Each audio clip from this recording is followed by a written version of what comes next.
and southeastern England as we begin Thursday. Sunshine here, 1 or 2 showers possible towards the east coast of England. Otherwise, a lot of fine weather across England, Wales into southern Scotland. But for the rest of Scotland and Northern Ireland, thicker cloud and outbreaks of more persistent rain arriving into the west by the end of the afternoon.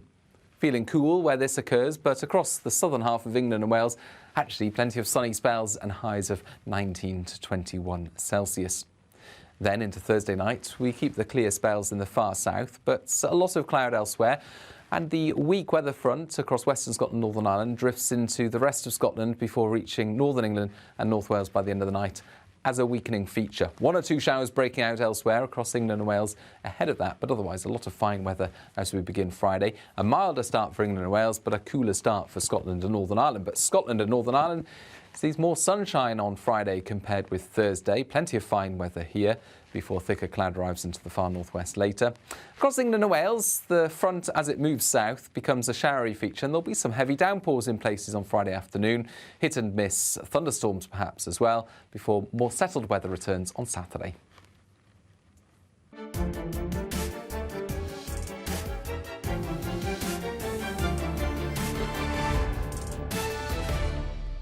It's all about family, being in people's living rooms, all the interaction and getting to know who our viewers and listeners are. When I was young, my dad used to say, no, stop arguing. I wanted an outlet that would enable me to give my opinion.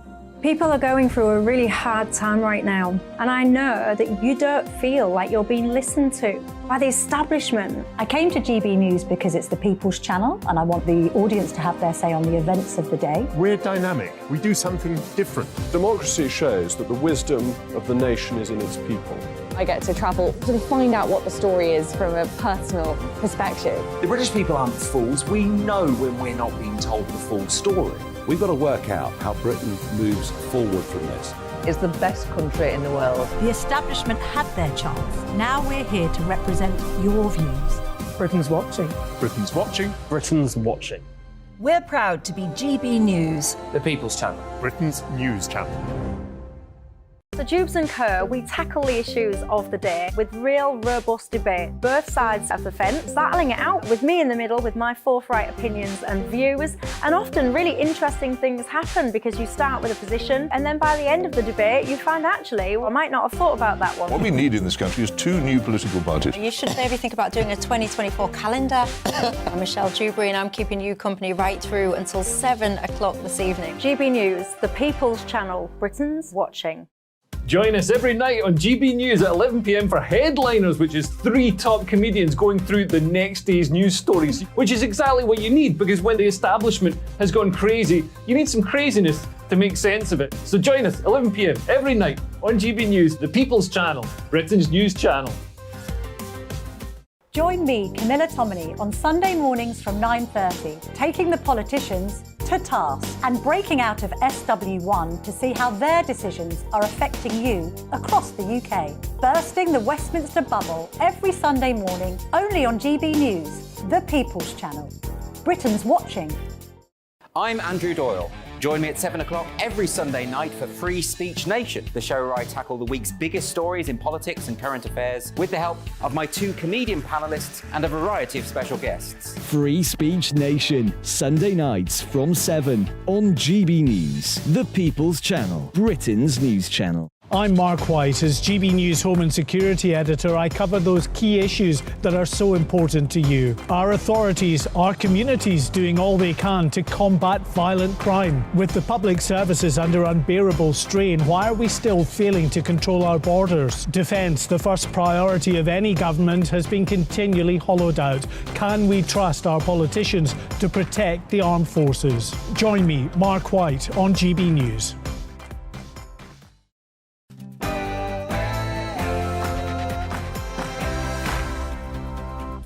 No spin, no bias, no censorship. I'm Dan Wootton. Tonight, the Duke and Duchess of Sussex released an extraordinary statement claiming they were in a, quote, near-catastrophic car chase with paparazzi through the streets of Manhattan. But the NYPD and New York City's lefty mayor have already cast doubts on this sensational story. I would find it hard to believe that there was a 2-hour high-speed chase. So, as our beloved late Queen famously said, recollections may vary. So, does the couple's fast and spurious car chase claim prove Harry made a mistake, thinking his family would be safer in the US? Or is this just another shameless publicity stunt?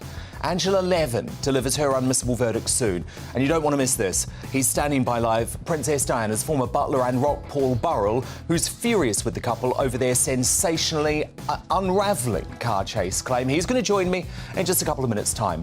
Also on the way tonight, as it's revealed ministers are yet to agree on the Home Secretary's proposals to cut immigration, is Superwoman Suella the only person in government trying to deliver the will of the people? It's not racist for anyone, ethnic minority or otherwise, to want to control our borders. So is our very own Alison Pearson right that Suella should make a principled resignation over soaring immigration figures? My superstar panel debate the battle for our borders and the media buzz, and tonight I'm joined by Carol McGiffin, Adam Brooks and Matthew Laza. Elsewhere tonight, ITV's woes grow as Holly and Phil's feud is mocked in Parliament. They're at each other's throats. Mr. Speaker, they're the Phil and Holly of British politics. But with reports a This Morning bloodbath beckons with Scove and the firing line, which celebrity couple is more dysfunctional? Angela Rayner and Keir Starmer or Holly Willoughby and Philip Schofield? Kim Woodburn, Edwina Currie and Andrea Jenkins go head-to-head on that in the clash.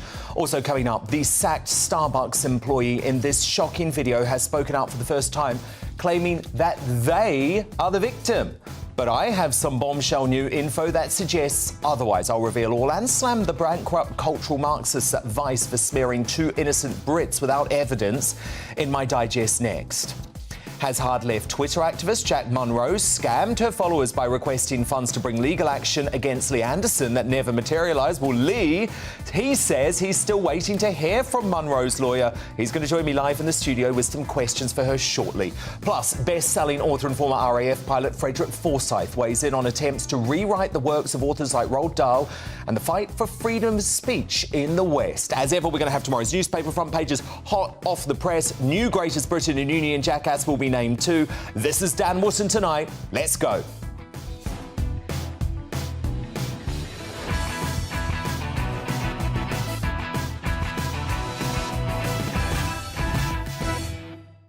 Breaking tonight, doubts continue to grow around the Duke and Duchess of Sussex's bombshell claim that they were pursued in a, quote, near-catastrophic car chase by paparazzi in New York last night. The couple's sensational, I think farcical statement has quickly unravelled tonight as the NYPD and New York's left-wing mayor, Eric Adams, cast doubt on whether it could be described as a car chase at all. And the driver of the taxi that the pair bizarrely sought refuge in, Sunny Singh, told the Washington Post, "I don't think I would call it a chase. I never felt like I was in danger. It wasn't like a car chase in a movie. They were quiet and seemed scared, but it's New York. It's safe." But Prince Harry seems keen not to let facts get in the way of a good story, ramping up the victimhood rhetoric.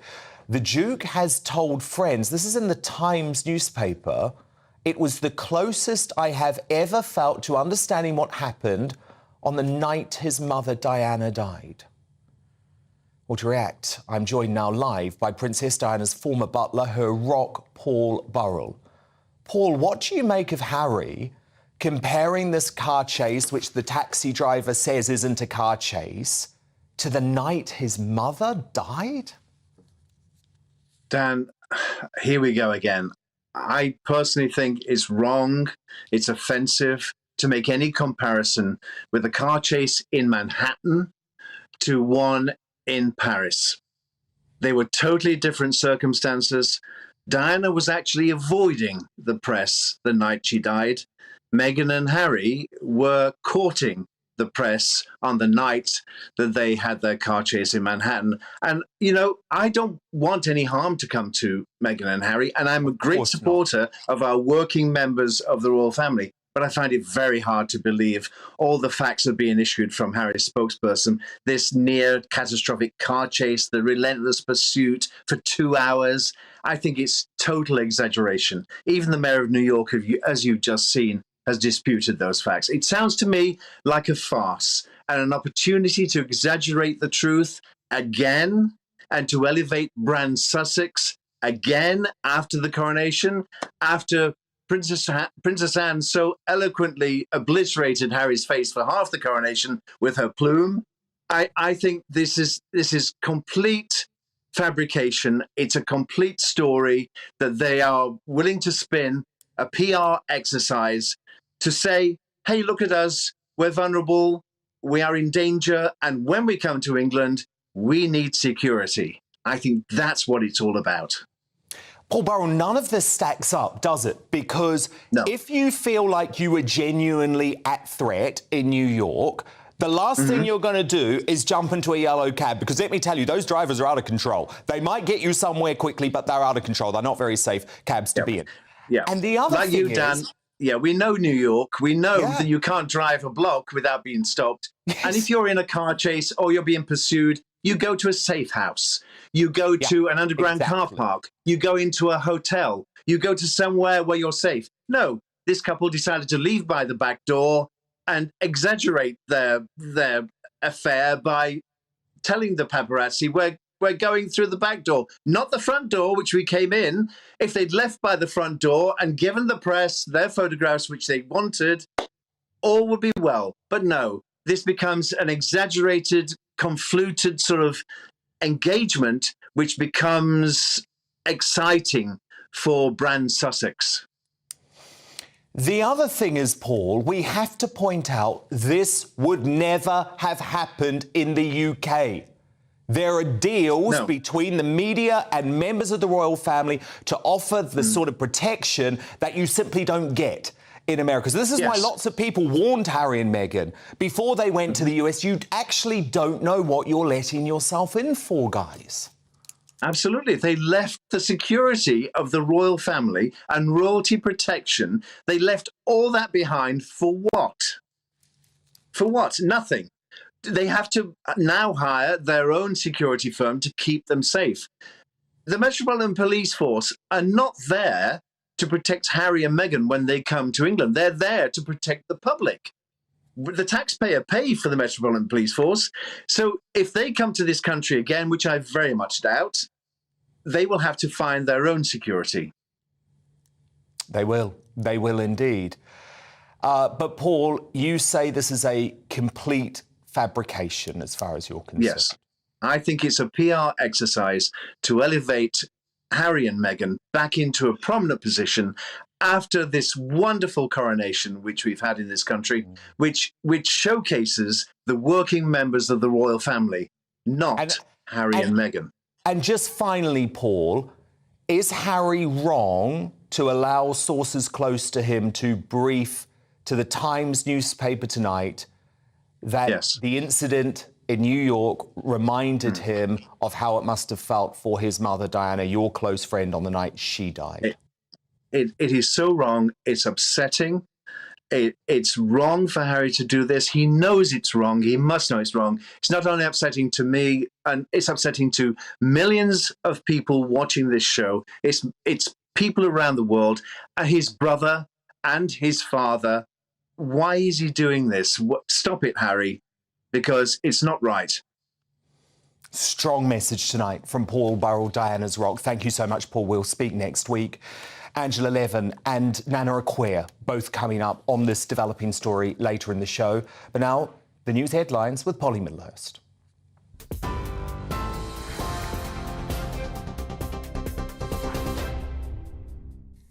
Dan, thank you. The top stories this hour. Prince Harry claims he, his wife Meghan and her mother were in a near-catastrophic car chase involving the paparazzi in Manhattan. A spokesperson for the couple said the incident happened after they attended an awards ceremony in New York yesterday. The statement said the relentless pursuit, lasting over 2 hours, resulted in multiple near collisions involving other drivers on the road, pedestrians and 2 New York Police Department officers. The NYPD has said they assisted the Duke and Duchess, who arrived at their destination with no reported collisions, injuries or arrests. Well, in news here at home, one of the world's largest car manufacturers is warning it may have to close UK factories, meaning thousands of job losses if the government doesn't renegotiate the Brexit deal. That's after Stellantis, which owns brands like Vauxhall and Citroën, said the current agreement will affect its export and manufacturing operations in the UK. The company says without changes, it'll struggle to make electric vehicles at Ellesmere Port and Luton. The European Automobile Manufacturers Association is requesting a 3-year extension to phase in the tougher post-Brexit rules. And the first full-size digital scan of the Titanic has been created. Researchers say it's the largest underwater scanning project in history. Scientists have made the 3D model to try to work out new details about how the ship sank. The vessel, which sank in 1912, lies 3,800 metres below the North Atlantic. 1,500 passengers perished in the disaster. Those are the headlines. You're up to date. I'm back in an hour. See you then.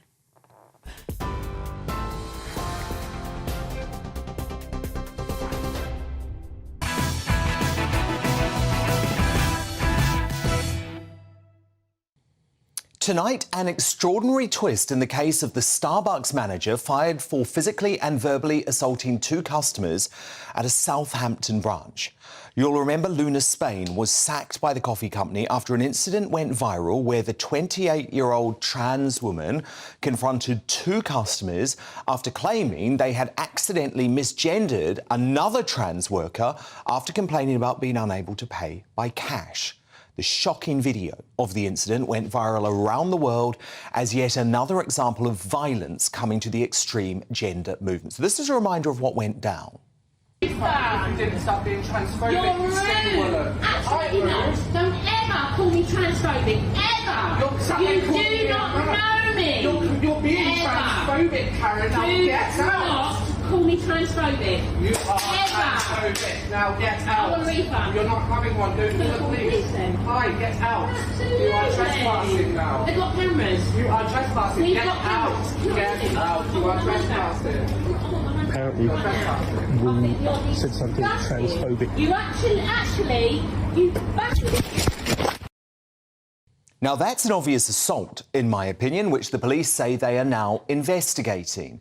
Spain kicked off after the female customer you heard there, Vanessa Thomas, who insisted strongly at the time, by the way, you probably heard it, that she's not transphobic, addressed a second trans worker who was a biological female as a lady, when Spain says the person identifies as a trans man.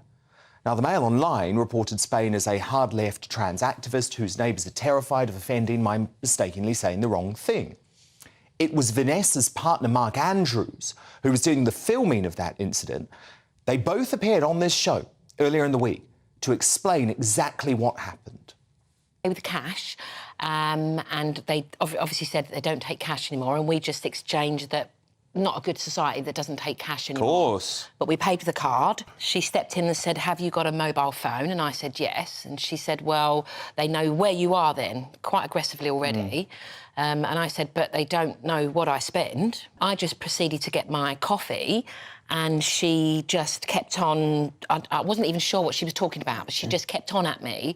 And I just put my hand up and said, I actually was not speaking to you, I was speaking to the lady that served me.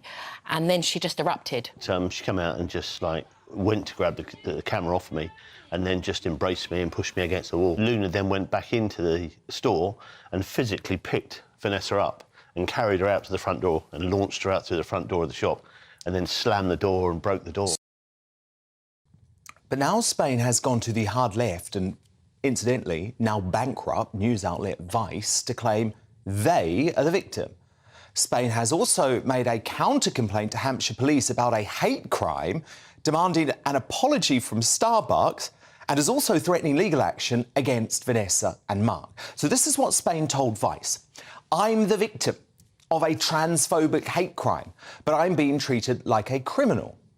If that's the case, why did Spain take so long to tell the police that a hate crime had taken place? My team have actually done some digging on this, and we can exclusively reveal it took Spain 11 whole days after the altercation to make a counter-complaint, and that in itself came 2 days after GBNews and latterly the Mail Online first reported on the original video. So it appears like a reactionary response. Spain said Vanessa was, quote, rude and abusive and used transphobic slurs despite providing no evidence of this. But in an exclusive statement tonight, Vanessa has told us, I am shocked about this. I absolutely never and would never call anyone a tranny. That's disgusting. I am very upset by all of this and I'm waiting to see if the police have the footage. This statement is completely false. When asked by Vice why she appeared to attack Mark, Spain added, I wanted the video to be deleted. When I didn't get it, I grabbed the other customer by the bag and escorted her out of the store, then immediately closed the door, which unfortunately cracked the glass. Right, so just an unfortunate glass door smashing there, nothing to see here. Cops told us tonight that they're still investigating both complaints and that no arrests have been made. But Starbucks says it sacked Spain after carrying out a, quote, full investigation and concluding the behaviour was not acceptable. So what's happened here is that Vice has decided it's OK to smear two perfectly respectable citizens, a carer and a builder. I met them earlier in the week, lovely people, simply because they used pronouns connected to a biological reality that we've all accepted for centuries.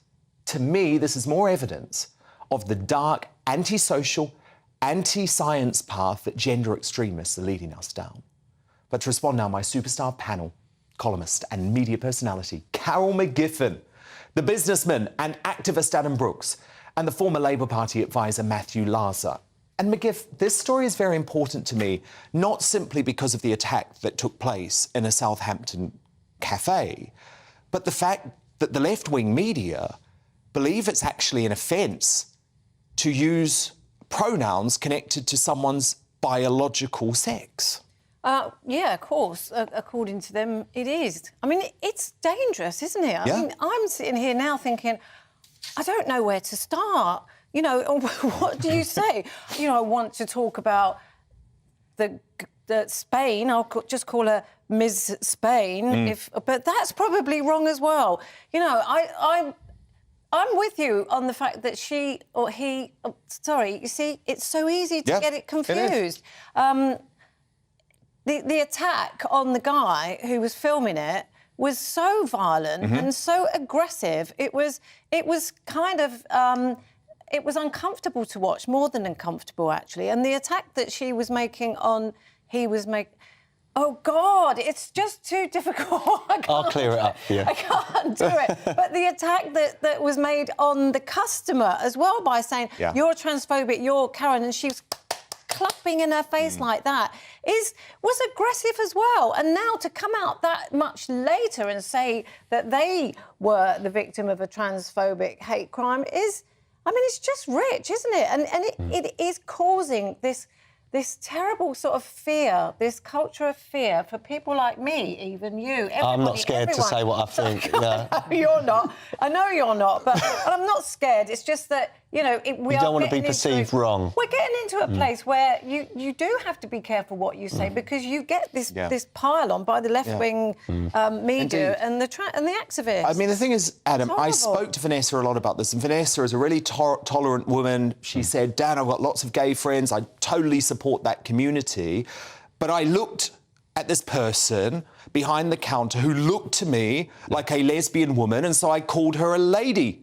That's all she did. I refuse to bow down to this. They're demanding to be called things that they're not. At the end of the day, this Luna Spain is not a woman. She identifies as a woman, but that doesn't mean that I've got to bow down and call her a woman. I refuse. It's a he. He was born a man. At the end of the day, it's typical bully behaviour. You know, go and be aggressive, go and do something, and then when it doesn't work out, play the victim. Again, we could say that about many on the left as well. It's, you know, it's typical bully behaviour. And to not report this hate crime till 11 days after, it just proves that's utter nonsense. And I believe the couple, and I watched your interview, and they did seem like nice people. And again, if one of my staff acted like that to a customer, they'd be sacked straight away. Well, that's the thing, Matthew Laza. Look, I do appreciate there's a police investigation going on. No one's been arrested yet. We don't know where the police will fall on this. But but Starbucks investigated. And remember, Starbucks is quite a woke company. And they decided that this Luna Spain needed to be immediately terminated. Yeah, I don't think Starbucks would do that lightly. As you say, Starbucks is committed to our equality and diversity, to put it more politely. So, I mean, it's a horrible incident. And I think the whole problem with the debate is it should be about condemning a little less and understanding a little more all the way around. I think that, if we get to the stage where people, don't think that they are worried about saying the right thing, they're just going to retreat. It just makes the whole thing But they're more making awkward. demands, Matthew. And no disrespect, I won't be told what to do. Well, absolutely, and that's why I think there needs to be a fair and frank debate. And I think that if we're getting to the stage where somebody is shouted at because they have failed to identify somebody as non-binary, which in no circumstances is plain and obvious by its very nature, it's just getting daft. And I think this is like, we've seen such a revolution in gay rights over the last 20, 25 years. From when I first, when I was coming out as a 16 or 17-year-old, it's a completely different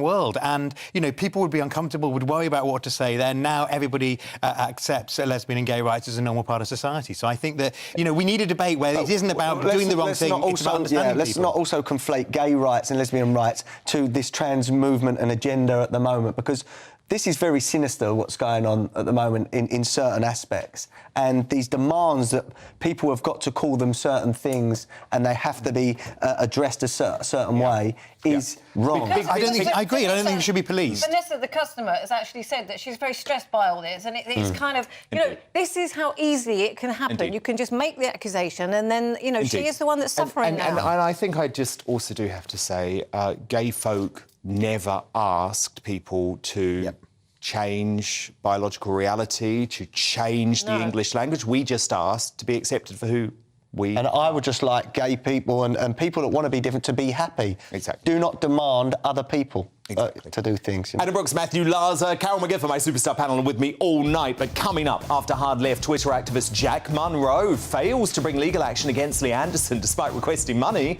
from her followers to finance the mysterious case. What does Westminster's toughest talking MP have to say about the drama? Lee Anderson, live in the studio soon. But up next in The Clash is Deputy Prime Minister Oliver Dowden delivers a genius line about the similarities between the Labour Party and ITV's This Morning. Which couple is more dysfunctional?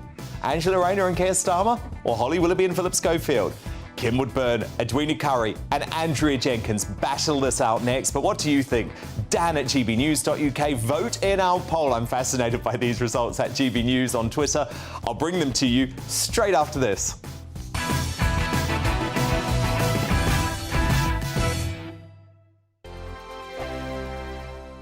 I joined GB News because I was sick and tired of not hearing my views being represented, not just mine, but so many people that I knew and spoke to. I just couldn't get my voice out there. I couldn't say anything, I couldn't do anything. Whatever the narrative was, I kind of had to follow it. GB News is there to provide a voice for those who have been ignored by the establishment media. We think different things, we've got a different style. GB News is here to be optimistic and positive about the future. It's real kind of dynamic and flowing, with the audience very much at the heart of it, like a big family. Here at GB News, we talk about the things that matter to you. Hearing the voices from right across our towns and cities, especially our towns. All sides of the argument represented with a heavy dose of opinion. We're on a mission here to make a difference. And the GB News family really is here for you, and whatever time of day you can watch or listen. Britain's watching. Britain's watching. We're proud to be GB News. The People's Channel. Britain's news channel. Monday to Thursday, 9 p.m. till 11 p.m. Join me, Dan Wootton. I'll bring you the sharpest takes and hottest debates. Do you not believe in prison? I don't believe in prisons. I'm completely stunned. I guarantee you there'll be no spin, no bias, no censorship. I actually was personally quite offended by it. And no reason to go to bed. So I guess they've always been quite woke. That's Dan Wootton tonight on TV, radio and online. Monday to Thursday from 9 p.m. till 11 p.m. on GB News. The People's Channel, Britain's news channel. Join me, Patrick Christie's Monday to Friday, 3 till 6. We tackle the day's news agenda like you've never seen before. It's high tempo, high octane, the most controversial topics and the best guests. You will not be able to take your eyes and ears off it. I'm not afraid to ask the questions that you really want answered. 3 till 6 p.m. Monday to Friday on GB News, the People's Channel, Britain's news channel. Start the day with GB News. We catch up on all the big stories you didn't hear the night before. And take a look at what the world's talking about this morning. That's right, Monday to Thursdays from 6 o'clock. It's Breakfast with Eamon and Isabel. Straight after breakfast, join us, Bev Turner and Andrew Pearce. We're going to take you through till noon. We'll be tackling the big topics of the day, including the things that the other channels just won't talk about. If it's happening here. Wake up to mornings on GB News, the People's Channel. Britain's news channel. Join us every night on GB News at 11 p.m. for Headliners, which is 3 top comedians going through the next day's news stories, which is exactly what you need, because when the establishment has gone crazy, you need some craziness to make sense of it. So join us 11 p.m. every night on GB News, the People's Channel, Britain's news channel. So Jubes and Kerr, we tackle the issues of the day with real robust debate, both sides of the fence, battling it out with me in the middle with my forthright opinions and views. And often really interesting things happen because you start with a position and then by the end of the debate you find actually, well, I might not have thought about that one. What we need in this country is 2 new political parties. You should maybe think about doing a 2024 calendar. I'm Michelle Dewberry and I'm keeping you company right through until 7 o'clock this evening. GB News, the People's Channel, Britain's watching. Every Sunday from 11, join Michael Portillo. There will be topical discussion, looking at the week before and the week to come. So kick back and relax at 11 a.m. on Sundays on GB News with me, Michael Portillo. GB News, the People's Channel, Britain's news channel.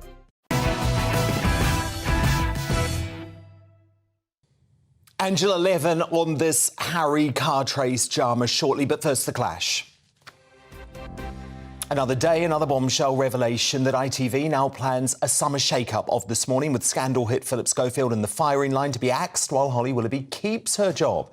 The Sun today reported ITV bosses are prepping a bloodbath at the flagship show in the wake of the pair's massive fallout, and insiders believe Phil's time is finally up at the embattled programme, having presented This Morning since 2002. The under-pressure duo played happy families for the cameras again today by sharing an awkward on-screen kiss. Right. Is it time? It's time. She's been summoned. Her carriage awaits, although it is a motorbike. And it's time for you to head to Bucky. Have you got your stuff? Yes, I've got all my stuff, I've got all my bits. I'm off to the palace, to the Prince's Trust, to go and introduce the winner yesterday to the King himself. So I'm going. Be good. Don't be naughty. I'll do my best. Happy to hold the fort. Yes. Okay, yeah, goodbye now. Goodbye. Say hello to Saran Jones and save me a piece of cake. Don't forget, it's Your Majesty. Your Majesty. Please make it stop. Meanwhile, Holly and Phil's feud has become such a national talking point that they were mocked in Parliament today. Deputy Prime Minister Oliver Dowden, no less, compared the warring couple with the Labour bosses Keir Starmer and Angela Rayner. But if she wants to talk about this sort of thing, we all know what's going on with her and her leader. It's all lovey-dovey on the surface. They turn it on for the cameras, but as soon as they're off, it's a different story. They're at each other's throats. Mr. Speaker, they're the Phil and Holly of British politics. Good line. So look, simple question tonight. Who's more dysfunctional? Angela Rayner and Keir Starmer, or Holly Willoughby and Philip Schofield? I know it's a difficult choice. Dan at gbnews.uk. Vote in our poll at GB News on Twitter. But doing battle on this now, TV personality Kim Woodburn, former Tory Minister Edwina Currie, and former Education Minister, current Tory MP Andrea Jenkins. So Andrea Jenkins, I mean, this is a bit of a Sophie's choice, isn't it? But who's more dysfunctional in your view, Angela and Keir or Holly and Phil? I mean, it is getting excruciating to watch the Holly and Phil show, but I have to say it's going to be Keir and Angela. I mean, look, for years now, they have been at war with each other. He tried the botched attempt to try and sack her. He sacked her boyfriend instead. She came out openly back in the rail strikes, doing different to what he wanted to publicly say. And yeah, and what I'd also say is, but look at the Philip Schofield thing.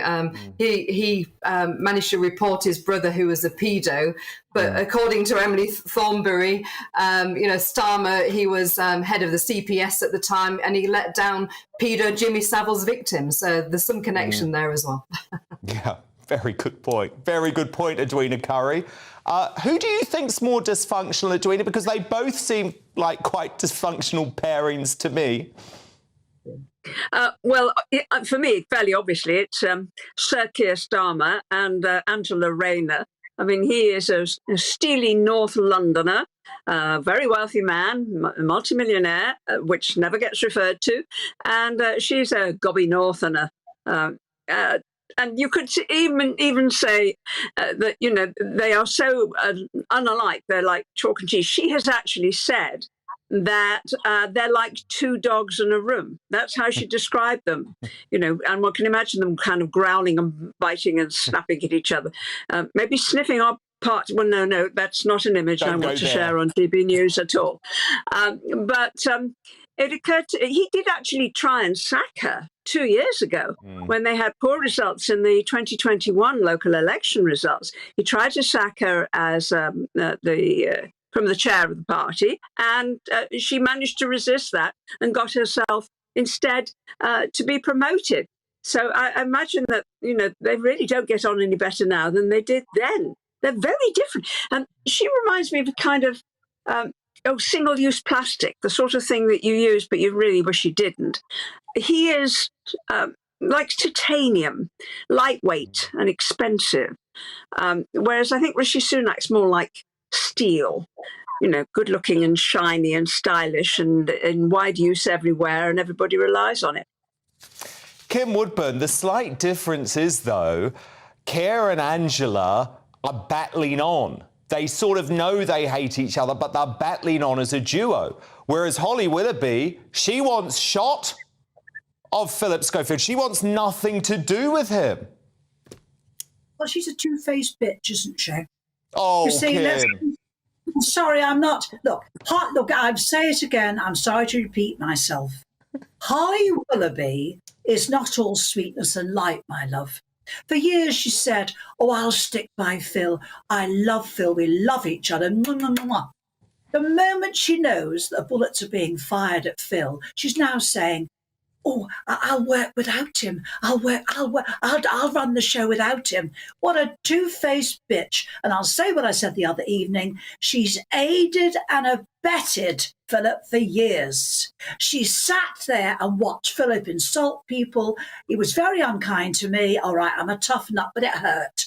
She sits there watching upset, but she goes, oh, Philip, never the job she's paid for. Philip, I don't agree with you. Philip, I think you're being harsh. She's paid to have a point of view. She's taken shed loads of money, but Phil, they need to go. And when they're being brought up now at Prime Minister's question time, by Jove, they need to go. And the question of Keir Starmer... I mean, that's a moment, isn't it, Kim? That's a moment when your scandal actually makes it into PMQs and it's been running for day after day after a day.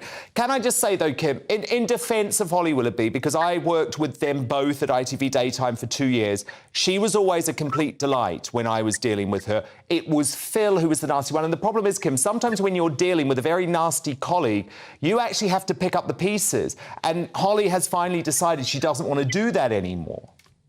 But she spent a long time deciding, my love. She's been on that That's show true. for years. Yeah. I mean, by gosh, if I sat with somebody on a show and I was a presenter and that person was constantly, people were going on the show and going off very upset, I'd have to say to Philip, enough's enough. Yeah. Now, Philip, you're being... I mean, So she should have done it earlier. So do you think they're more dysfunctional, Kim, than Keir Starmer and Angela Rayner? Well, look here. Now, look, Edwina, hello, my love. Hello. Now, look here. God knows, Angela Rayner, a common as muck scouser, dear. A common as muck, dear. As muck.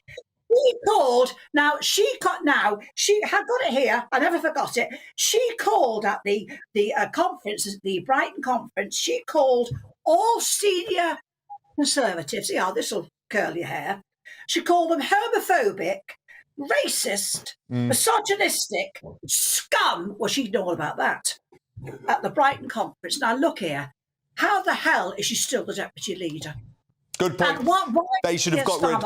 They should have got rid of that point because there's nothing scummy about our Edwina Curry or Andrea Jenkins. Thank you too to Kim Woodburn. Fascinating discussion tonight. But who do you agree with? Which celebrity couple is more dysfunctional? Angela Rayner and Keir Starmer, or Holly Willoughby and Philip Schofield? From Dormans, one has the power to ruin daytime television. The other has the power to ruin the country. I know who my choice is. I have to agree with that. From Ali, that's a really hard one. They are both dysfunctional and it's clear that not one of the four likes their work partner. And from Rob, you forgot Harry and Meghan. Yeah, maybe the most dysfunctional couple in the world at the moment. But your verdict is now in. Relatively close, actually. 66% of you say Keir Starmer and Angela Rayner are more dysfunctional. 34% of you going for Holly and Phil. So it's a rare win for Holly and Phil tonight. Coming up, the Duke and Duchess of Sussex released a very dramatic statement earlier saying they were in a near-catastrophic car chase with paparazzi through the streets of Manhattan. However, as the NYPD and New York City's mayor cast doubts on the couple's claim, is this just another part of their warped PR campaign? Angela Levin on this shortly. But first, as hard-left Twitter activist Jack Monroe scammed her followers by requesting funds to bring legal action against Lee Anderson that never materialised. Westminster's toughest-talking MP joins me live in the studio to ask some questions of his own to Monroe. He's straight after this.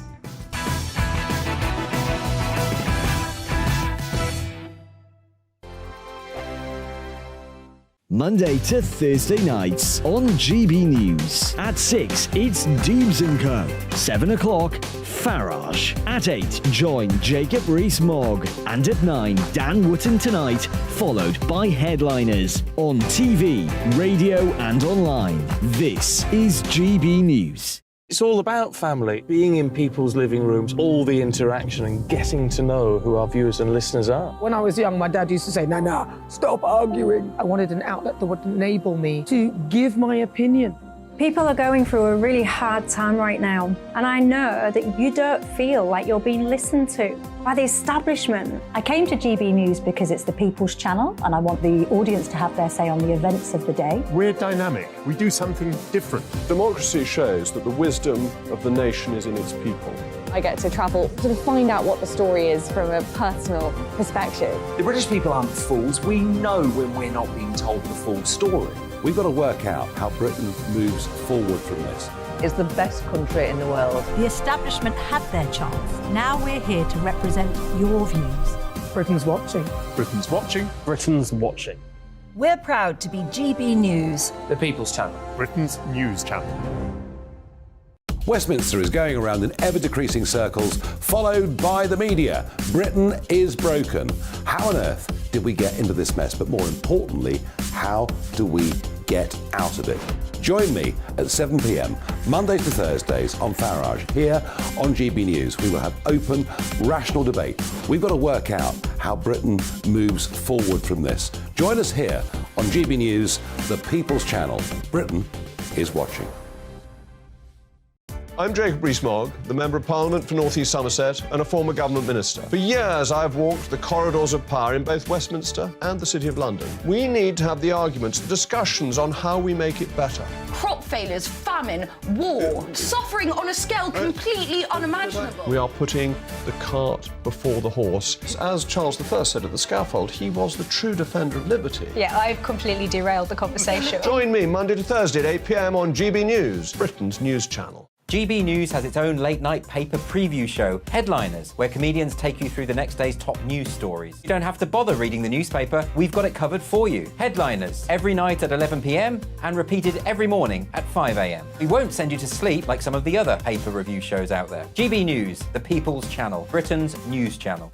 Join me, Camilla Tominey, on Sunday mornings from 9:30, taking the politicians to task and breaking out of SW1 to see how their decisions are affecting you across the UK. Bursting the Westminster bubble every Sunday morning, only on GB News, the People's Channel. Britain's watching. You've probably seen politicians interviewed 1,000 times, but we do it differently. We find out who they really are, we don't shout, we chat, and hopefully we bring a bit of light, not just heat. Did you know, All Kate sorts Moss? of Apparently. Do you have a pair of jeans or a pair of jeans? No, of course I don't. What would I do with them? My friends are like, oh my God, what's she doing now? Join me every Sunday at 6 for Gloria Meets, only on GB News, the People's Channel, Britain's news channel.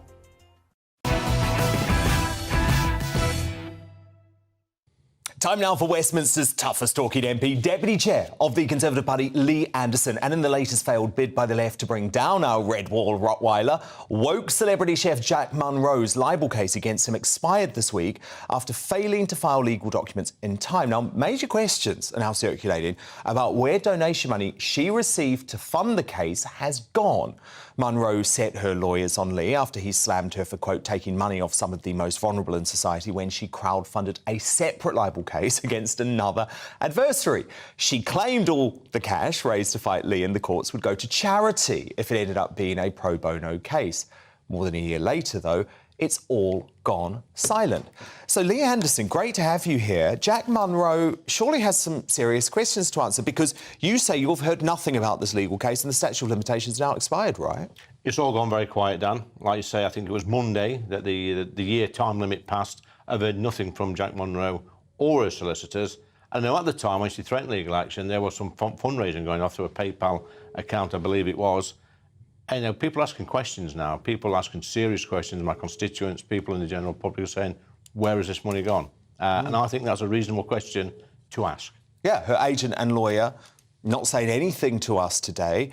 She does have a bit of a track record in terms of crowdfunding, and we've seen with the SNP, haven't we, that this can be taken very, very seriously, because if you're asking the public to fund certain cases, then you've got to make sure that you're actually putting it into whatever. I think so, Dan. And when some of these campaigners set up a GoFundMe page or just giving page, you can actually track the money. You can see how much money's been collected and raised, and that's fair enough. But when you do, I think when you do it through a PayPal account, you can't actually see how much money that person's been paid and what's been paid out and where that money's gone to. So, is your message to Jack Monroe, where has the money gone? Yeah.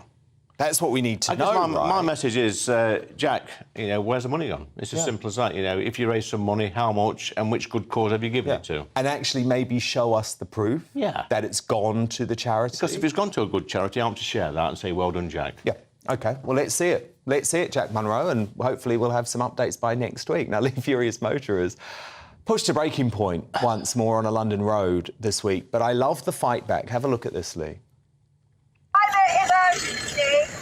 And that is the way now! Out of the way!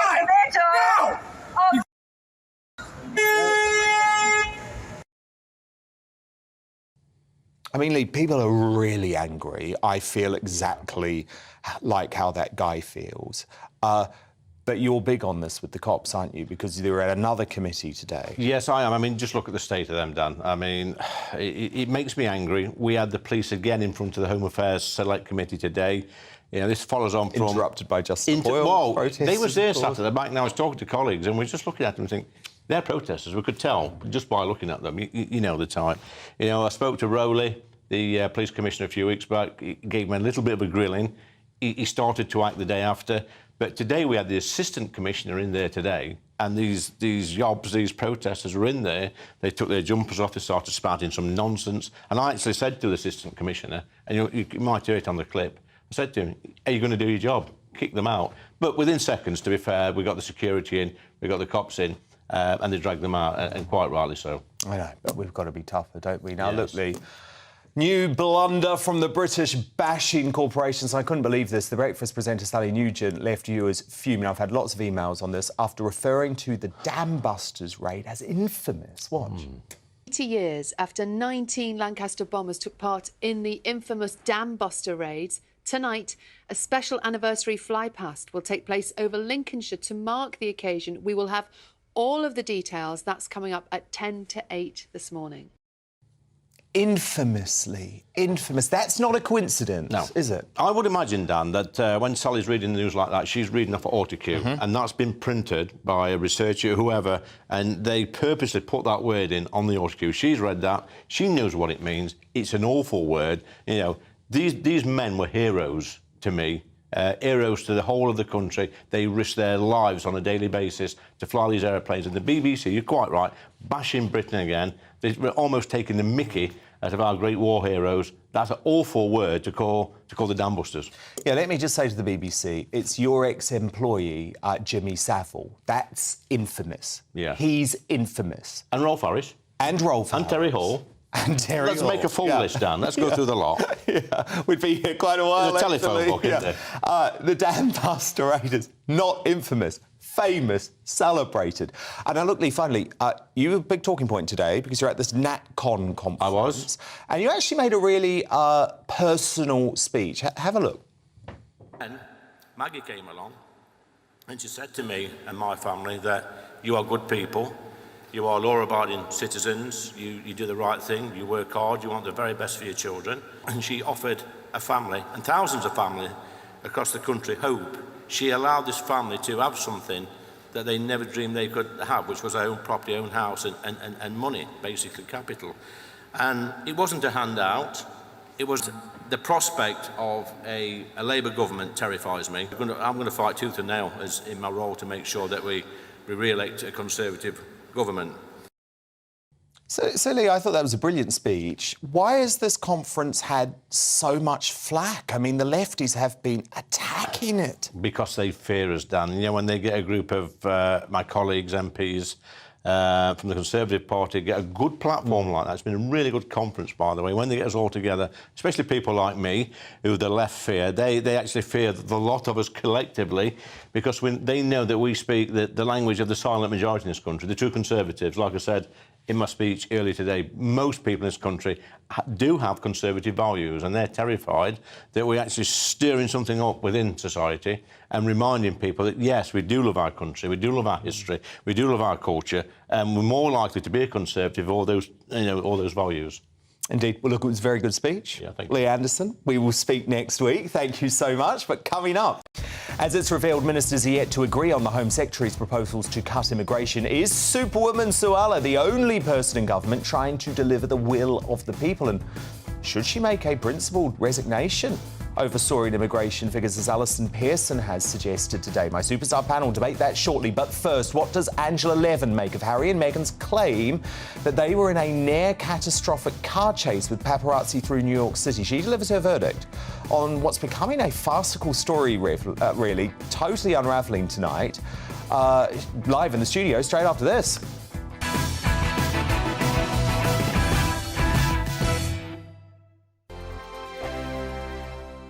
Monday to Thursday nights on GB News. At 6, it's Dubes & Co. 7 o'clock, Farage. At 8, join Jacob Rees-Mogg. And at 9, Dan Wootton Tonight, followed by Headliners. On TV, radio and online. This is GB News.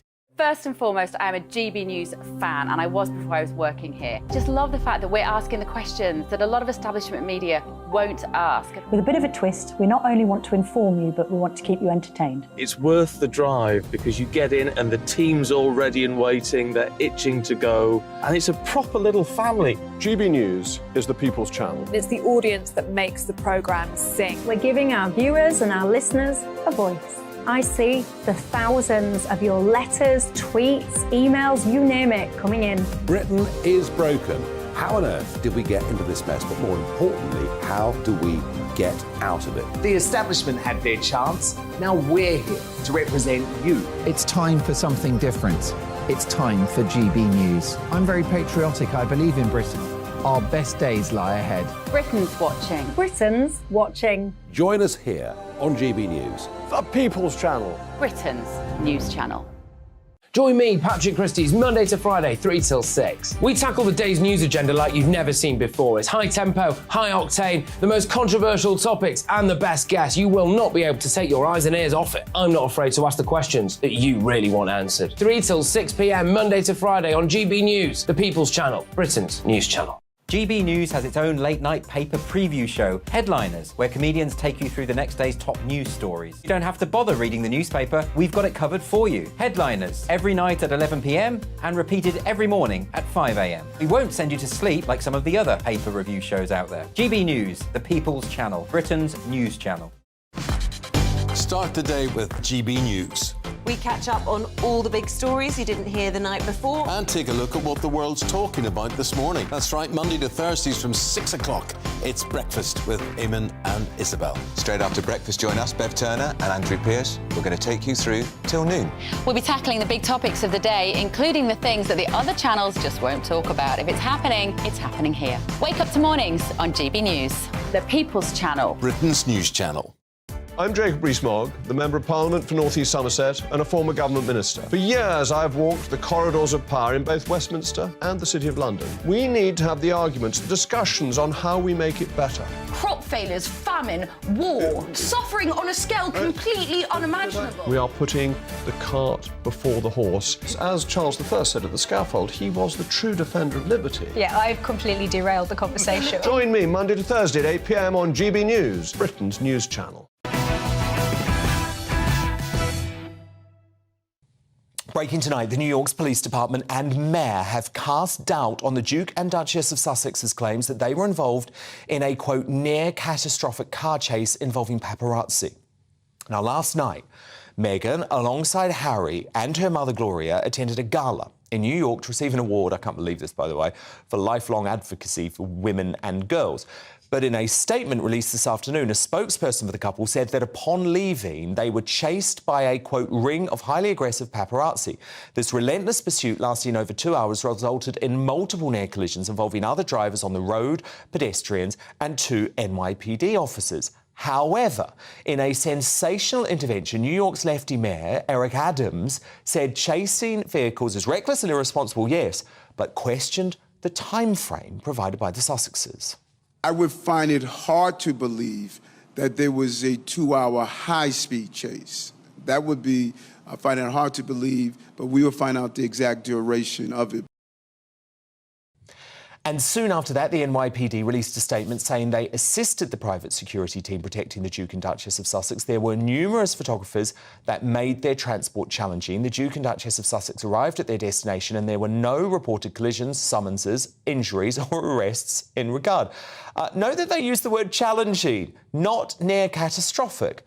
Now, of course, Harry's hostility towards the Paps is understandable. But I have to remind him, this sort of car chase would never have happened in the UK, where they were protected by long-term and respectful agreements between the media and the royal family. And you have to wonder if the Duke made a mistake in thinking his family would be safer in the US. Harry's biographer, Angela Levin, is with me now. Angela, this story is unravelling and fast. Yes, it's a very peculiar story. I mean, from my point of view, I can't understand how they arrived with 4 cars protecting them, full of guys who were looking after them. They walked a big area around them and protected them, and yet they come back in a yellow taxi. I mean, it was a bit like the Queen lending them her bulletproof car, and then they come to the Jubilee and they wind down the windows. I mean, if you want protection, you stay with what you've got. You don't sort of start going into a taxi who's got no experience. It's madness. Yes. I mean, if you go into New York yellow cabs, actually, they're quite crazy drivers. And look, I want to show you what the taxi driver says. This is Sonny Singh, and he told the Washington Post, I don't think I would call it a chase. Yeah. I never felt like I was in danger. It wasn't like a car chase in a movie. They were quiet and seemed scared, but it's New York. It's safe.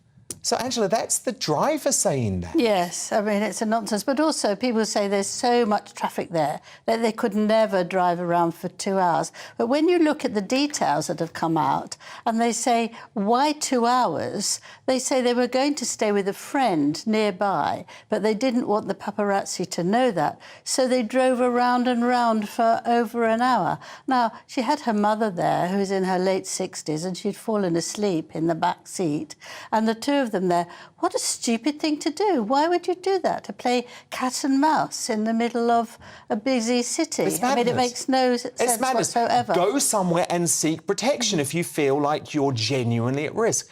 But the worry here is, Angela, they almost seem to be wanting to make a point and wanting to link what they're going through to the death of Harry's mother. I think they felt that it was a sort of drama they could take advantage of and make their publicity. And they have this longing to be victims in everything they do. They have a wonderful thing. She wins an award, which was a nonsense award for being kind and generous and all that. And then they need to put in something about victimhood. I thought one that could be to encourage the Home Office to see how important it was that they had global protection. I thought that was a nasty little trick, if it was a trick they wanted to do. And the other one is to actually use his mother to say, which he quite obviously didn't get anywhere near what happened to her, poor woman, and to make some sort of money or publicity of it. And he is so keen about his mother, and yet he abuses these things. I mean, how can you think in that way? And also, how can you think that the public are stupid and don't investigate what you're doing? Totally. We all because investigated it and now sees it's nonsense. I want to show you what happened before, because Meghan's speech was really infuriating, actually. She talked all about service, even though she only works 1 hour a week for her own charity. Yeah, I know. Just never too late to start. You can be the visionary of your own life.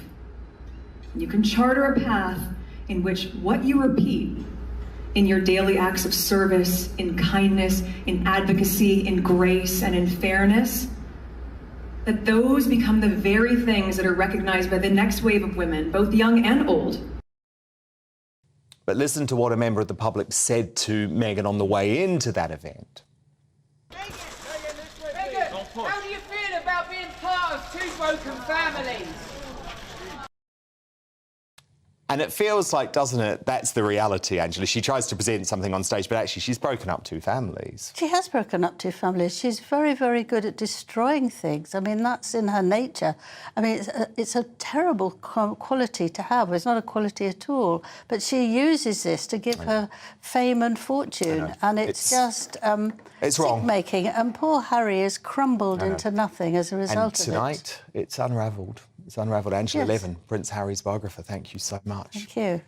We're unpicking it here tonight. Now, coming up, as author and fearsome defender of democracy Salman Rushdie hits back at ridiculous attempts to make James Bond politically correct and the rewriting of Roald Dahl books, is totalitarian attitudes to language creeping into the West. Novelist, he's a bestseller, Frederick Forsyth, very excited. He's going to join me live on this shortly.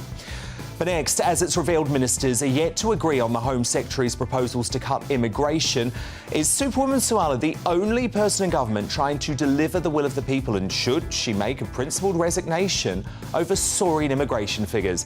My superstar panel return to debate that and a first look at tomorrow's newspaper front pages in just 2 minutes' time.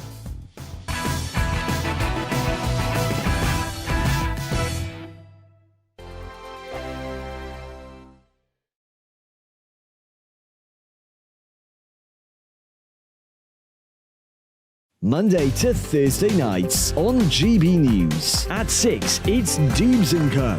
7 o'clock, Farage. At 8, join Jacob Rees-Mogg. And at 9, Dan Wootton Tonight, followed by headliners. On TV, radio and online. This is GB News. It's all about family, being in people's living rooms, all the interaction and getting to know who our viewers and listeners are. When I was young, my dad used to say, Nana, stop arguing. I wanted an outlet that would enable me to give my opinion. People are going through a really hard time right now, and I know that you don't feel like you're being listened to by the establishment. I came to GB News because it's the people's channel, and I want the audience to have their say on the events of the day. We're dynamic. We do something different. Democracy shows that the wisdom of the nation is in its people. I get to travel to find out what the story is from a personal perspective. The British people aren't fools. We know when we're not being told the full story. We've got to work out how Britain moves forward from this. It's the best country in the world. The establishment had their chance. Now we're here to represent your views. Britain's watching. Britain's watching. Britain's watching. We're proud to be GB News. The People's Channel. Britain's news channel.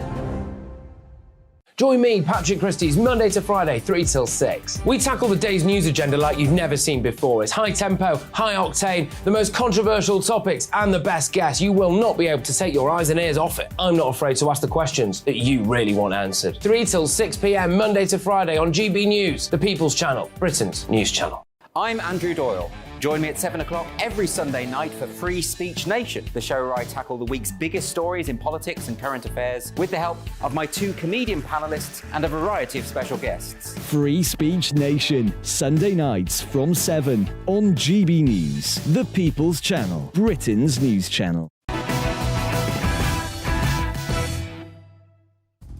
It's 10 p.m. I'm Dan Wootton, and breaking tonight.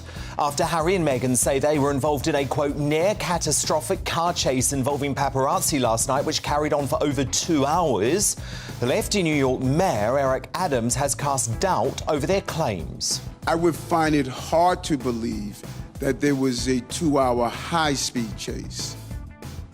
And just before the so-called pursuit, which I'm branding the fast and the spurious, Meghan was accepting another bogus award where she channeled the late Queen's commitment to service.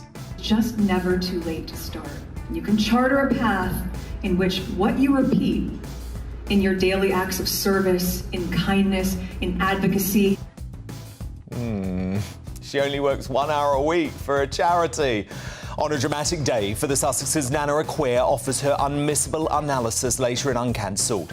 Elsewhere tonight, Suella Braverman is at war with her own party as it's revealed that the Cabinet are blocking her critical plans to get overall immigration down. So with the ONS expected to report next week that net migration has risen to nearly 1 million, should the Home Secretary take Alison Pearson's advice and make a principled resignation? That's the big debate with my superstar panel next. And tonight, I'm joined by Carol McGiffin, Adam Brooks and Matthew Laza. In a PMQ's Deputy Leader special, Oliver Dowden made this brilliant assessment of Angela Rayner and Keir Starmer. They're at each other's throats. Mr. Speaker, they're the Phil and Holly of British politics.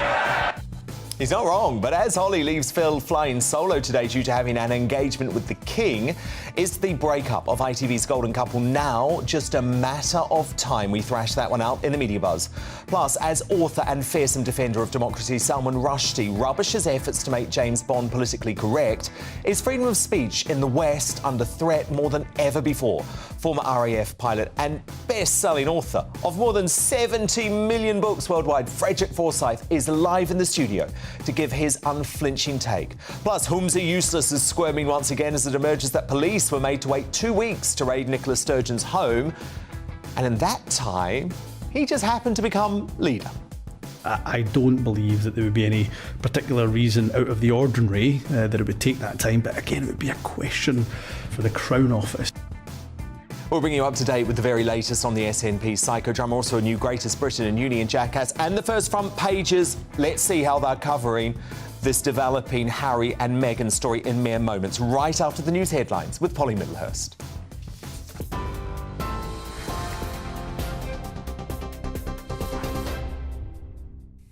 Dan, thank you. And the main news tonight is that Prince Harry claims his wife Meghan and her mother were involved in a near-catastrophic car chase involving the paparazzi in Manhattan yesterday.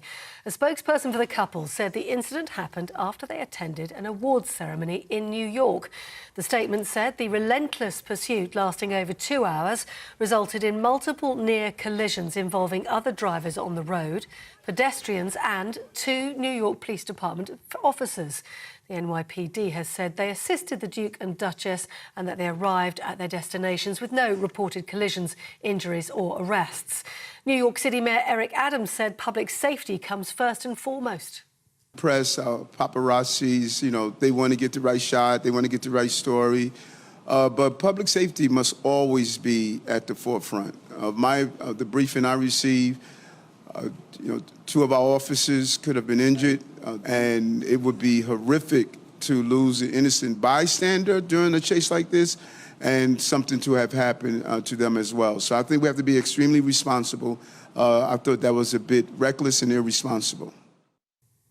Well, in news here at home, one of the world's largest car manufacturers is warning it may have to close UK factories, meaning thousands of job losses if the government doesn't renegotiate the Brexit deal. That's after Stellantis, which owns brands like Vauxhall and Citroën, said the current agreement will affect its export and manufacturing operations in the UK.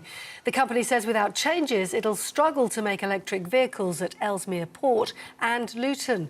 The European Automobile Manufacturers Association is now requesting a 3-year extension to phase in the tougher post-Brexit rules. Former Brexit negotiator Lord Frost told GB News this will test UK-EU relations. Would not be sensible to reopen the entire trade agreement. This particular issue was one of the last to be settled in 2020. The car industry was happy with it at the time, but obviously a lot's changed in the energy electric vehicle world since then. Let's see if the government does decide they want to see if this problem can be fixed. Well, it's a good test of whether our new, warmer relationship with the EU can actually deliver anything.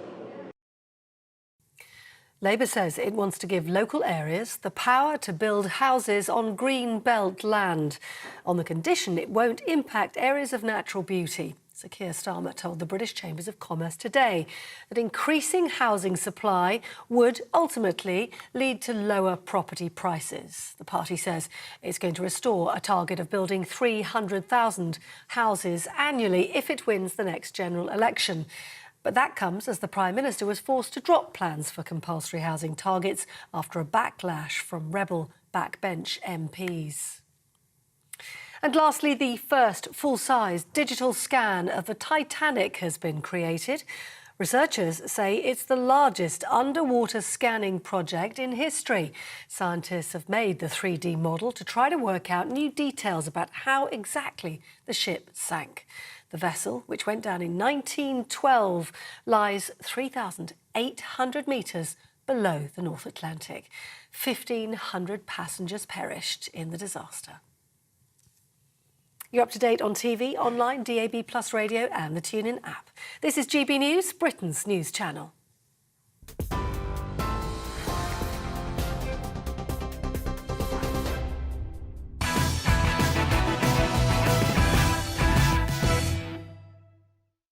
Tomorrow's news tonight. Now, in our Media Buzz, first front pages in. One story dominating, and The Independent leads with that extraordinary, I'm going to call it a farcical claim, actually, by Harry and Meghan, that they were pursued through New York in a near-catastrophic 2-hour car chase. Now, that's the headline.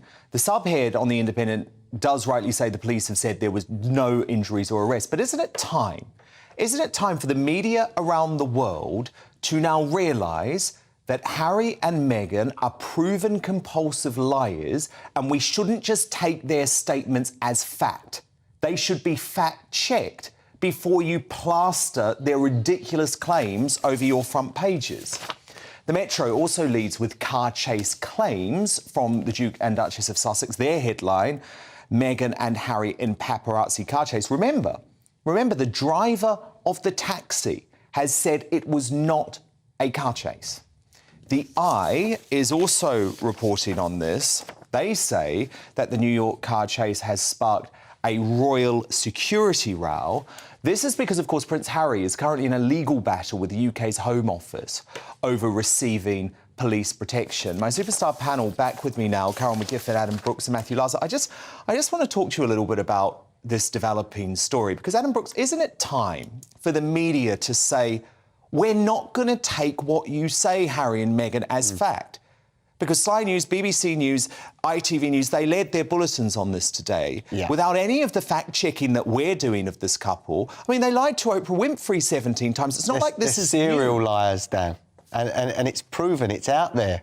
You know, they can't help themselves but lie. But this is such an exaggeration, a 2-hour catastrophic car chase. I've seen nothing online to suggest it was anything. Well, it didn't happen, Carol McGiffin, did it? Well, I doubt it very much. I mean, seriously, I think they need help. I think this is really gone too far to compare a drive through New York where they got home safely without according to other people, any problems at all, to the death of his mother is just absolutely disgusting. Like Paul Burrell said, it really is sick, and he's got to stop it. So, but the thing is, if everybody just stopped talking about them and stopped... I know they put a massive statement out, but if nobody reported on it, they would stop. But that's the thing, Matthew, lads, you can't ignore it, can you? I think you've got to fact-check it. Well, I think this might be the breakthrough moment when the mainstream media,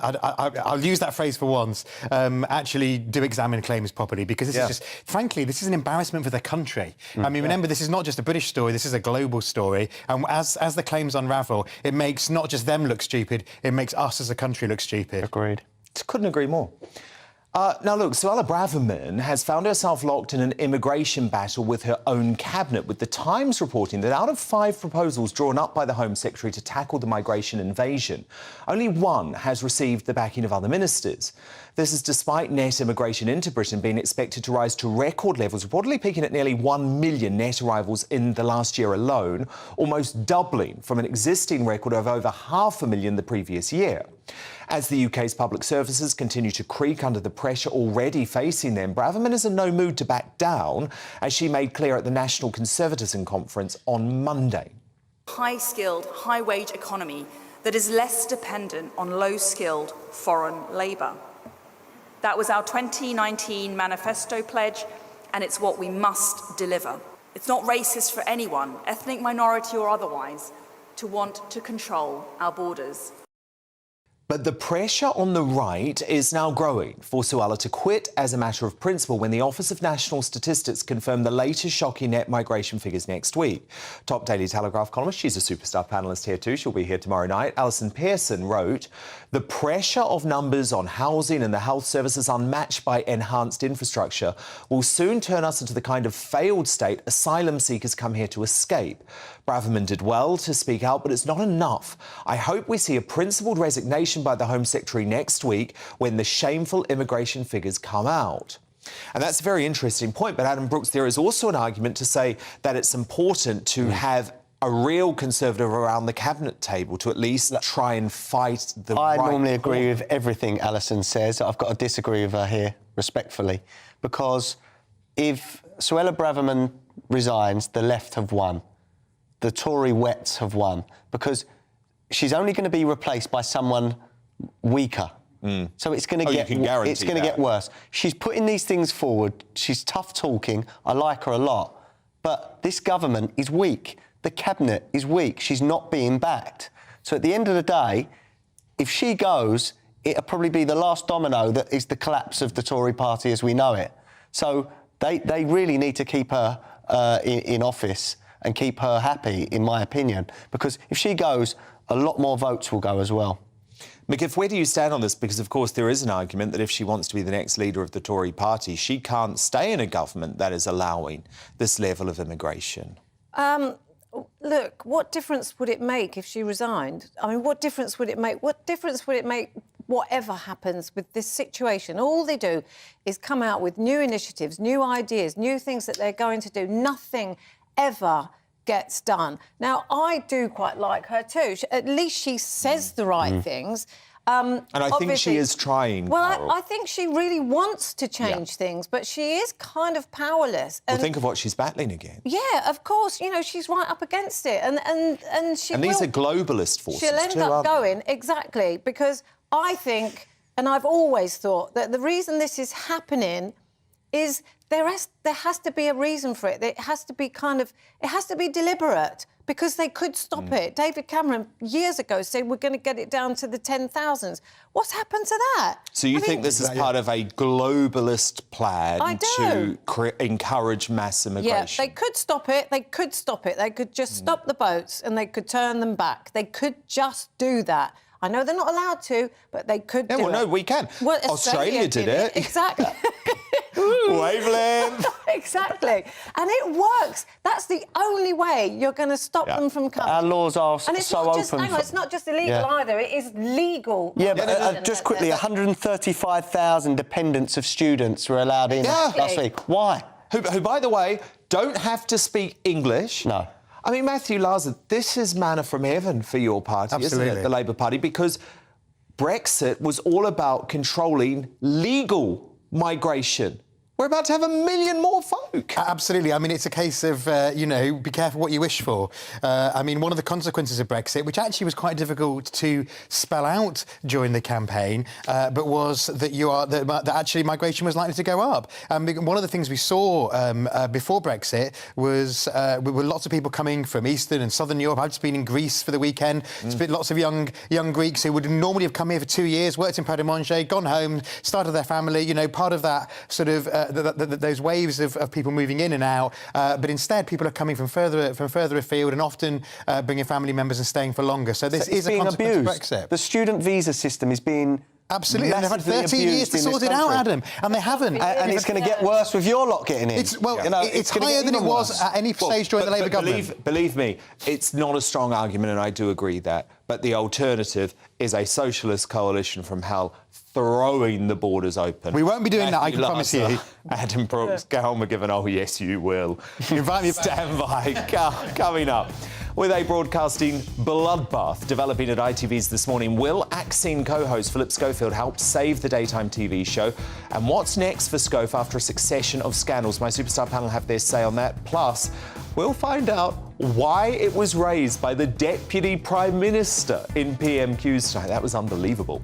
And next, as the culture wars continue to rip through the world of literature, is Salman Rushdie right to criticise the woke edits and sensitivity readers which are ruining the classics? Legendary best-selling author of The Day of the Jackal, Frederick Forsyth, is live in the studio straight after this.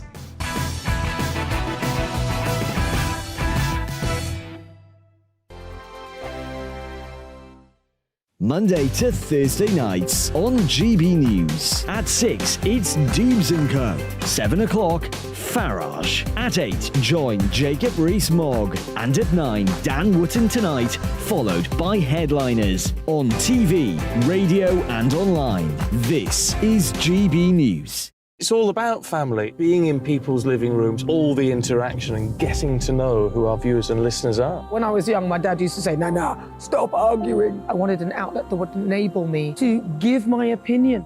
People are going through a really hard time right now, and I know that you don't feel like you're being listened to by the establishment. I came to GB News because it's the People's Channel, and I want the audience to have their say on the events of the day. We're dynamic. We do something different. Democracy shows that the wisdom of the nation is in its people.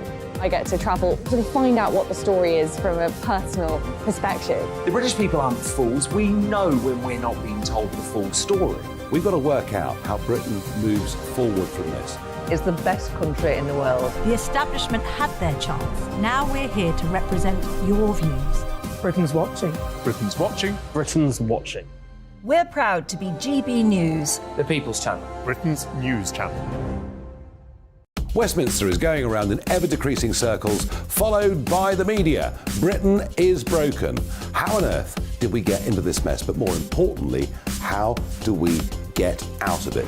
Join me at 7 p.m, Mondays to Thursdays on Farage, here on GB News. We will have open, rational debate. We've got to work out how Britain moves forward from this. Join us here on GB News, the People's Channel. Britain is watching.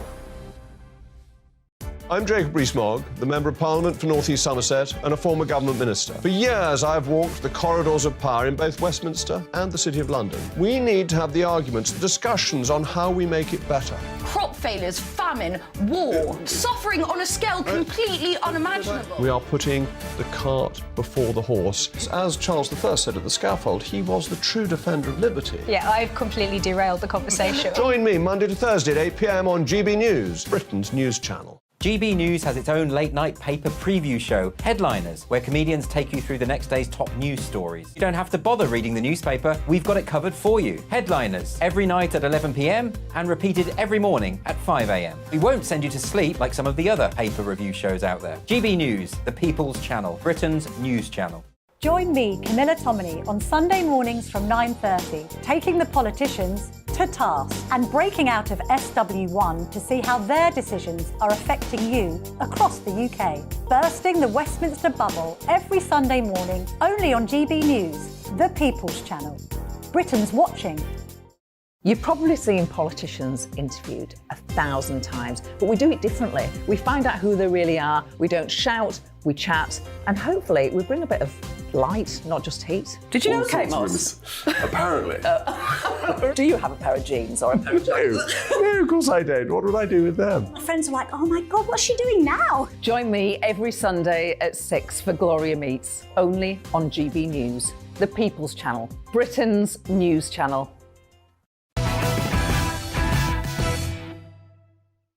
Nana Aquia is coming up with more on that dramatic New York car chase Harry and Meghan claim to have been victims of. But first, we welcome legendary best-selling author Frederick Forsyth into the studio. And look, we've seen a growing literary trend of sensitivity reading take hold this year, with celebrated classics including Roald Dahl's children's stories and even Ian Fleming's James Bond thrillers being chopped up and rewritten by woke publishers terrified of offending modern readers. But one of the world's most famous authors has hit back, with Salman Rushdie making an impassioned plea at the British Book Awards just 9 months after he was viciously attacked by an anti-free speech lunatic at a US literary event, having spent 33 years living in the shadow of a religious fatwa issued against him after penning the controversial novel The Satanic Verses. So this is what Salman Rushdie had to say. Hello, everybody. Hello from New York. I'm glad to be able to join you in this way. I have to say, it's also been alarming to see publishers looking to, how shall I put this, bowdlerize the work of such people as Roald Dahl and Ian Fleming. I have to say, the idea that James Bond could be made politically correct is almost comical. I think that has to be resisted. Books have to come to us from their time and be of their time. And if that's difficult to take, don't read it. Read another book. Well, I'm honoured to be joined live in the studio tonight by former RAF pilot and the legendary best-selling author of more than 70 million books worldwide, including The Day of the Jackal, of course, Frederick Forsyth, CBE. So, Frederick, great to see you here tonight, but there is a real crisis in the literary world, isn't there, when it comes to censorship? Do you agree with Salman Rushdie that Roald Dahl books and James Bond books should just be left alone? Yes, I do. If you start rewriting books, well, where do you stop? You can go back to the Bible. There's a lot of stuff, and that's a very, very non-PC. You could certainly gouge Shakespeare. It was been done once by Bowdler. Yes. You could do it again, because there's a lot of stuff in Shakespeare that really isn't very politically correct nowadays. And I don't know where you stop, and so I take the view that no, it was written as it was written. At the time, it wasn't exceptional. Ages change, times pass, moods change, and it should be left alone. Do you know how it works as an author? For example, in many decades' time, when you're no longer with us, can a sensitivity reader come in and change your words in The Day of the Jackal, for example? Or can you put something in your contract that says, no, I don't want my work edited posthumously? Well, I've never had to do that. I mean, I have had contracts with the publishers, but I don't think either of us ever thought this need to do it. So, to my knowledge, it's not in any contract I've ever signed that you mustn't change the text because it may become unfashionable in due course. I don't think that's ever been written. Yeah, I guess it's a risk that people probably didn't think would happen, because I imagine, don't know if you knew him, but Roald Dahl wouldn't be happy with this, would he? He slaved over every word in his books. Yes, well, his stuff's legendary now, and J.K. Rowling is another one who's had stick, if you like, for speaking her mind, to say the least. Now Roald Dahl, Salman Rushdie, the same, on a different subject, not female feminism, but something else. But basically, the principle is there, and it was expressed by a Frenchman many, many years ago. And he said, "I disagree with everything you say, but I will fight to the death for your right to say it." And I believe that he got it right then, nearly 200 years ago. And it hasn't been bettered ever since. Yes, I would fight for Salman's or J.K. Rowling's right to say what they said. Unless, three things, I don't think state secrets should be published. Yeah. I don't think blatant blasphemy should be published, and I don't think that blatant pornography for children should be published. No. Those three no-nos, I would say, are on one side. The rest, you may disagree with it, but he or she has the right to publish it. What do you make of what's happened to J.K. Rowling? Because she was a hero of the liberal left. But simply because she believes in biological sex, she believes that women should have a right to single-sex spaces and that people who change gender should not be allowed into those spaces. A lot of, shall we call them the woke brigade, have started to boycott her and even boycott Harry Potter.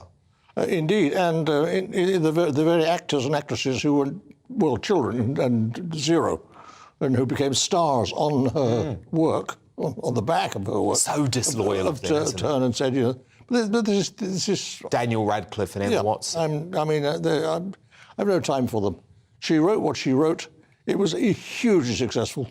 I mean, and rightly so. And she's become a legend and probably the wealthiest authoress we've ever produced in this country, or author.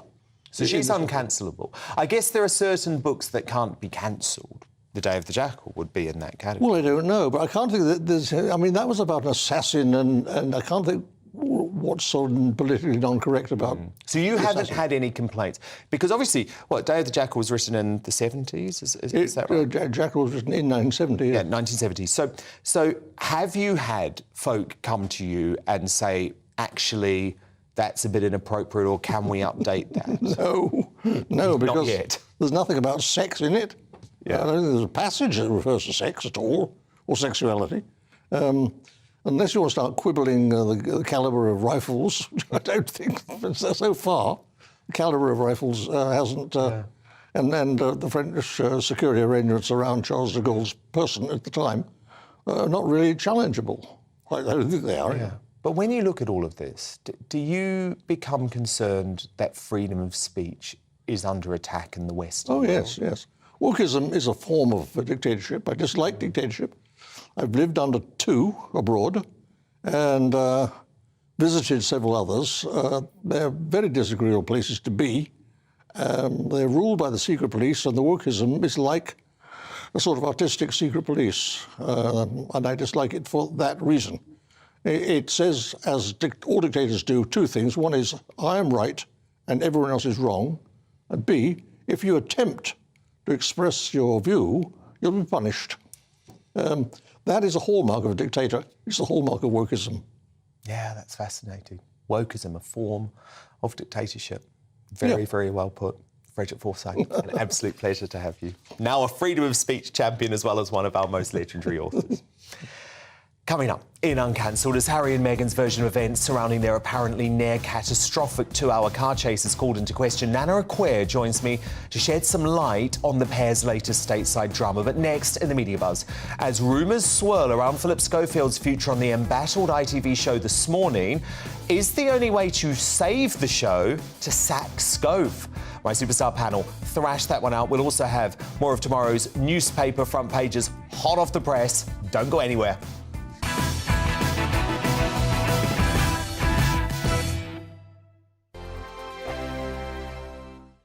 Monday to Thursday nights on GB News. At 6, it's Dubes & Co. 7 o'clock, Farage. At 8, join Jacob Rees-Mogg. And at 9, Dan Wootton Tonight, followed by Headliners. On TV, radio and online. This is GB News.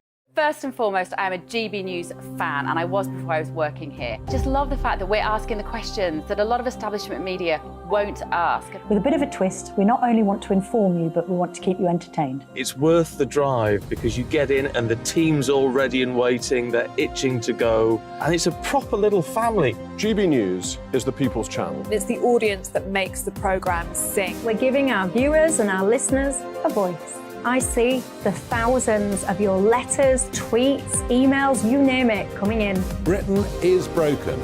How on earth did we get into this mess? But more importantly, how do we get out of it? The establishment had their chance. Now we're here to represent you. It's time for something different. It's time for GB News. I'm very patriotic. I believe in Britain. Our best days lie ahead. Britain's watching. Britain's watching. Join us here on GB News. The People's Channel. Britain's news channel. Join me, Patrick Christie's, Monday to Friday, 3 till 6. We tackle the day's news agenda like you've never seen before. It's high tempo, high octane, the most controversial topics, and the best guests. You will not be able to take your eyes and ears off it. I'm not afraid to ask the questions that you really want answered. 3 till 6 p.m, Monday to Friday on GB News, the People's Channel, Britain's news channel. GB News has its own late-night paper preview show, Headliners, where comedians take you through the next day's top news stories. You don't have to bother reading the newspaper, we've got it covered for you. Headliners, every night at 11 p.m, and repeated every morning at 5 a.m. We won't send you to sleep like some of the other paper review shows out there. GB News, the People's Channel, Britain's news channel. Start the day with GB News. We catch up on all the big stories you didn't hear the night before. And take a look at what the world's talking about this morning. That's right, Monday to Thursdays from 6 o'clock. It's Breakfast with Eamon and Isabel. Straight after breakfast, join us, Bev Turner and Andrew Pearce. We're going to take you through till noon. We'll be tackling the big topics of the day, including the things that the other channels just won't talk about. If it's happening here. Wake up to mornings on GB News, the People's Channel. Britain's news channel. I'm Jacob Rees-Mogg, the Member of Parliament for North East Somerset and a former government minister. For years, I've walked the corridors of power in both Westminster and the City of London. We need to have the arguments, the discussions on how we make it better. Crop failures, famine, war, suffering on a scale completely unimaginable. We are putting the cart before the horse. As Charles I said at the scaffold, he was the true defender of liberty. Yeah, I've completely derailed the conversation. Join me Monday to Thursday at 8 p.m. on GB News, Britain's news channel.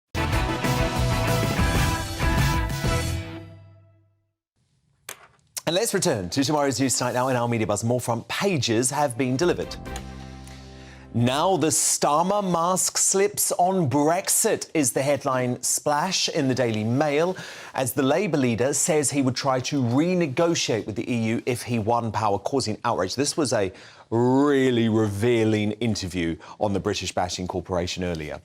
The Daily Telegraph reports on the cost of the obesity crisis in the UK, with the heaviest patients requiring spending of £1,400 a year, twice as much of those as healthy people.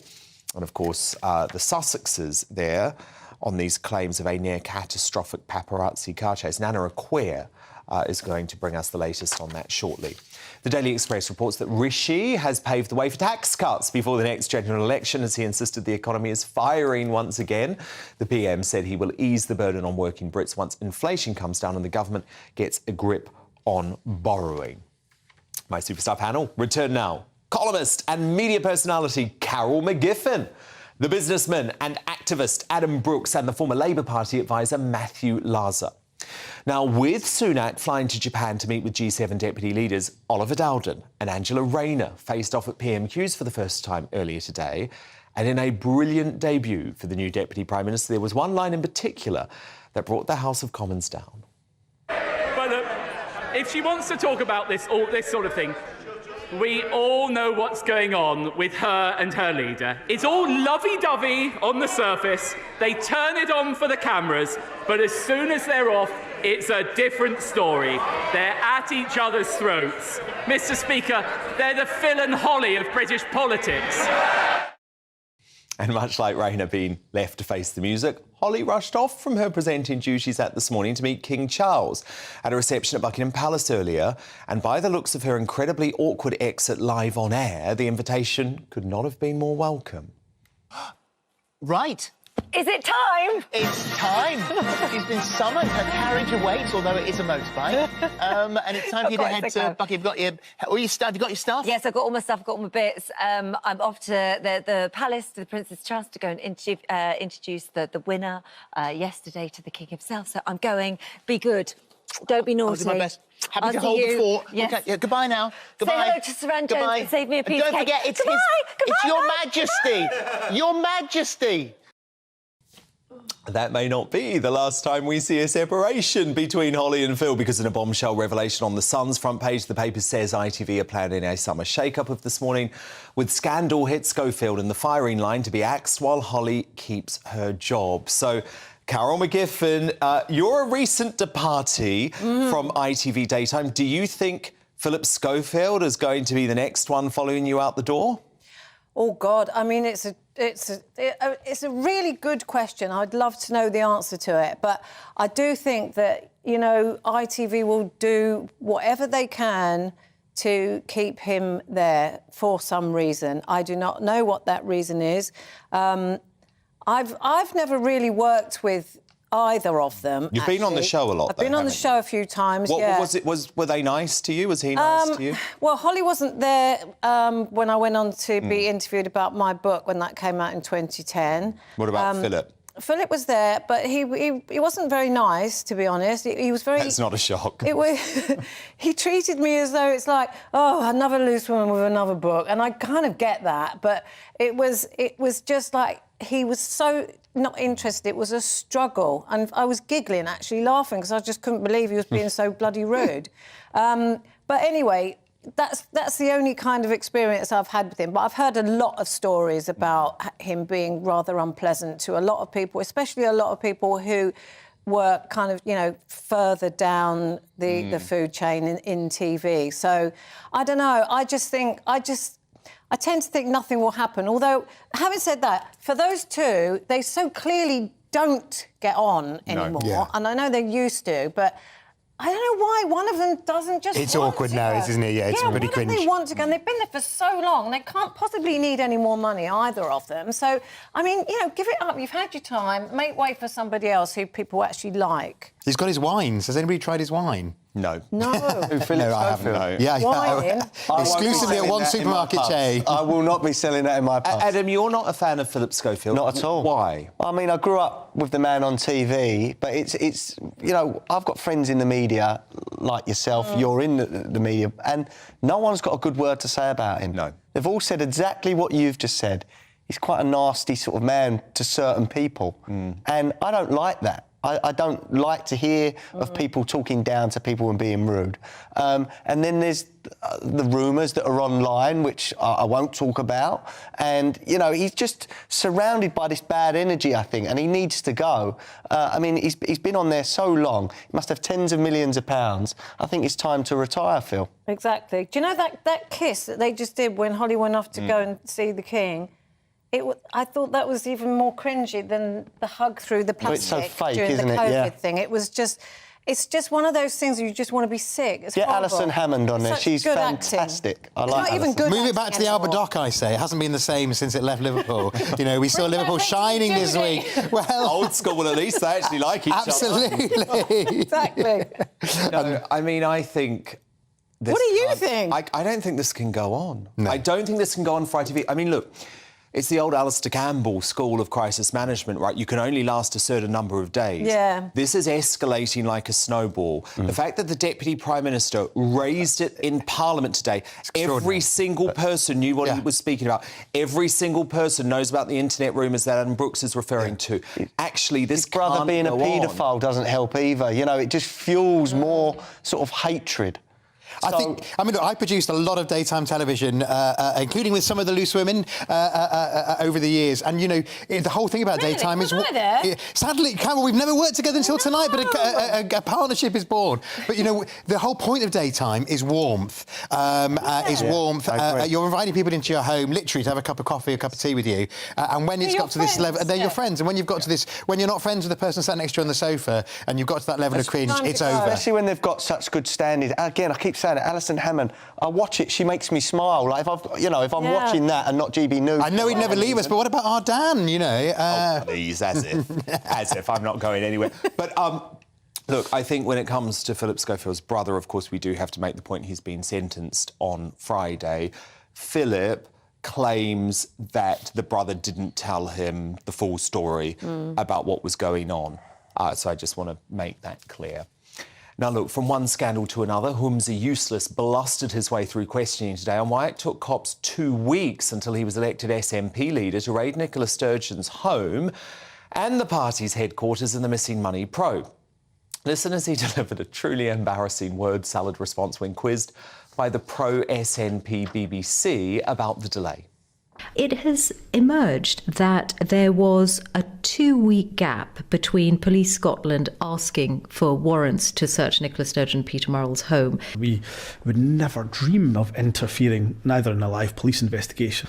It's really important, of course, that these processes and these questions that you've got around process are for the Crown. I don't believe that there would be any particular reason out of the ordinary that it would take that time, but again, it would be a question for the Crown Office. Now, bumbling useless has his head in the clouds if he thinks the SNP separatism dream is still alive. At this rate, he should be lucky the party is still remotely being taken seriously by voters. He actually, in that interview, he actually said he still wants the public to donate to the SNP and he believes separation is going to happen in the next 5 years. Come on, mate. Dream on. Matthew Lazar, Adam Brooks, Carol McGiffin. Do stand by, because coming up is Superwoman Suella right to stick to her guns and continue her crackdown on immigration despite reluctance from her own cabinet? Find out as we nominate for tonight's Gracious Britain and Union Jackass. But next in Uncancelled, after the Duke and Duchess of Sussex claim to have been victims of a 2-hour paparazzi-fueled chase through New York, does their version of events really ring true? I don't think so, but broadcaster Nana Acquia has been analysing. She's going to reveal the latest on this, and there's been a lot of developments tonight which suggests the story is well and truly unravelling. Nana Acquia live in just 2 minutes' time.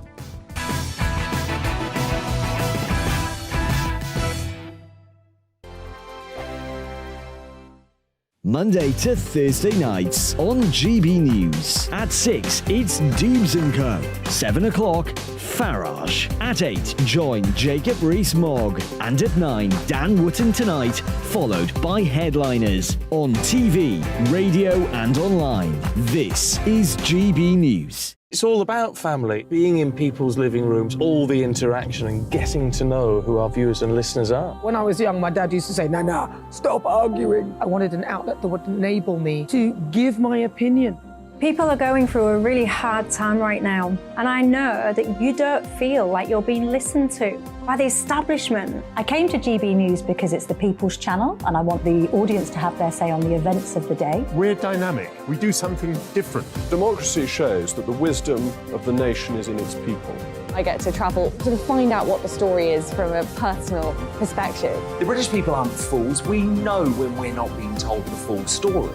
We've got to work out how Britain moves forward from this. It's the best country in the world. The establishment had their chance. Now we're here to represent your views. Britain's watching. Britain's watching. Britain's watching.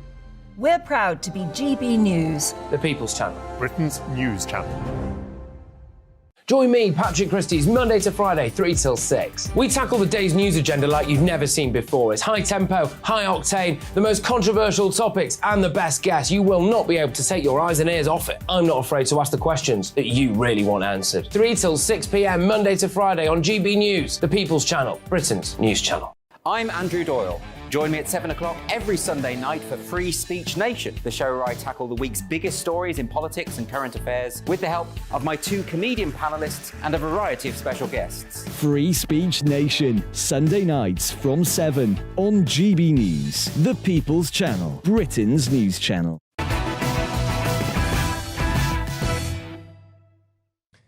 It's time now for Uncancelled. And this is where Britain's top commentators speak out on controversial issues without the fear of the cancel culture sweeping the rest of the media. Now, Harry and Meghan's so-called near-catastrophic car chase from paparazzi in New York is one of the most sensational royal stories of the year.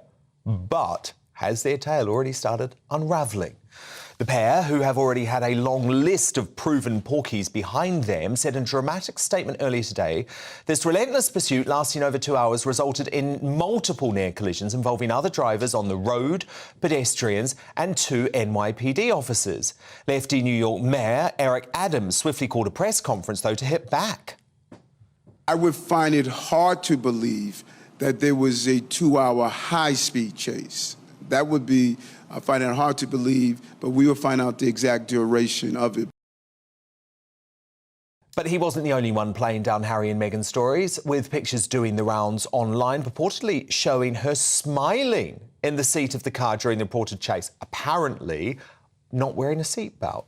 Now, the likes of US media superstar and regular contributor on the show, Megyn Kelly, has weighed in, saying, I lived in Manhattan for 17 years and it is not possible to have a two-hour car chase there.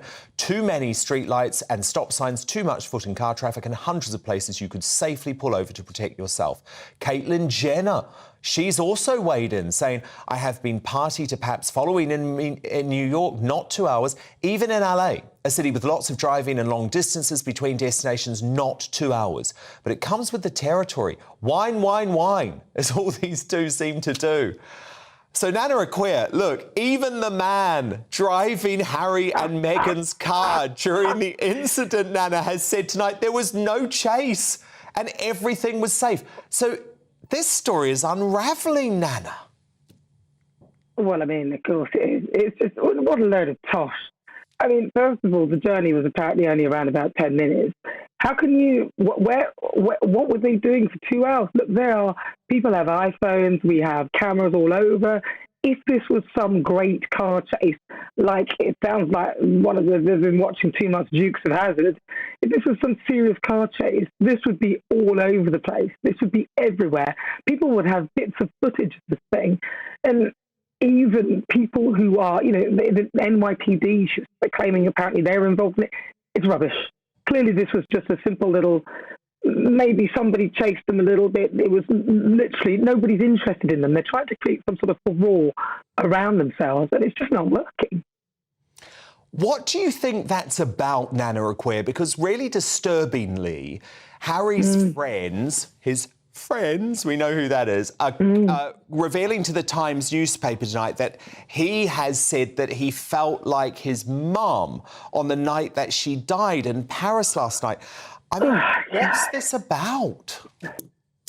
Well, you see, Harry, I remember reading that he sort of went to kind of check out the scene where his mother died. I don't know whether it was in his horror-mentary or whatever it was in, but he went back to have a look at where she died, and he sort of thought that when he went back, he said, oh, it was just a small tunnel. It wasn't even anything that big, and it was almost as though it was supposed to be a cathartic exercise that he would go and maybe feel some sort of, I don't know, relief of some closure. But clearly, they appear to think that they are reliving a similar experience to their mother. And the irony here is that they were slating the British press, saying how awful the British press were and how much better the American press were. If there's any truth to this was the American press. So what are they going to do? Everyone is turning their backs on this. They had protection in the UK. You don't get those sorts of car crashes in the UK because of the deals between the royal family and the British media. Also, Princess Diana died in Paris. So it's almost nuts that they have this total obsession with bringing down the British media when these sorts of incidents simply do not happen in the UK. I mean, it's absurd. And this was obviously, they'd been to they collected some sort of award, didn't they? And Meghan had done this speech, which, if you listen to it, it's nonsensical, doesn't make any sense at all. Well, let's have a little listen, let's have a little listen to the speech, and I'll get you to react off the back. Just never too late to start. You can be the visionary of your own life. You can charter a path in which what you repeat in your daily acts of service, in kindness, in advocacy, in grace, and in fairness, that those become the very things that are recognized by the next wave of women, both young and old. Nana, what is she talking about? She doesn't do service, right? She don't do service. Meghan left a life of service in the royal family, because that's what the royal family did, to go to Hollywood and make lots of money. Her recent tax filings, Nana, revealed that she works just 1 hour a week for her charity. So what's she talking about? It's such a load of tosh, it really is. I mean, she talks about, the only bit that makes sense is the beginning, where she talks about a visionary of your own life, because she had some sort of mood Ouija board thing that probably set up there, and Harry was in the middle of it, where she managed to bag a print that she claims she'd never even sort of done any Googling on, which was nonsense. Oh, right. Talking about charting a path, service of kindness. If I'm taking advice from somebody like this is literally the last person that I'd learn kindness from. These are the same people who, when the Queen was ill and dying, they didn't even want to go and see her. When Prince Philip was dying, they did that nonsense on Oprah. Well, that's not kindness, is it? These are the same people who she claims that, I think one of the words she uses there is advocacy. She's an advocate of how to break up your family. She broke up her own, and then she literally joined Harry's family, and they pretty much have broken up since she became part of it. As regard to the word grace that she uses, it's more like disgrace. I mean, it doesn't even make any sense. If you listen to the ending bit, it's just a word salad of nonsense. And it says with a soft voice, so you listen and think she's saying something nice.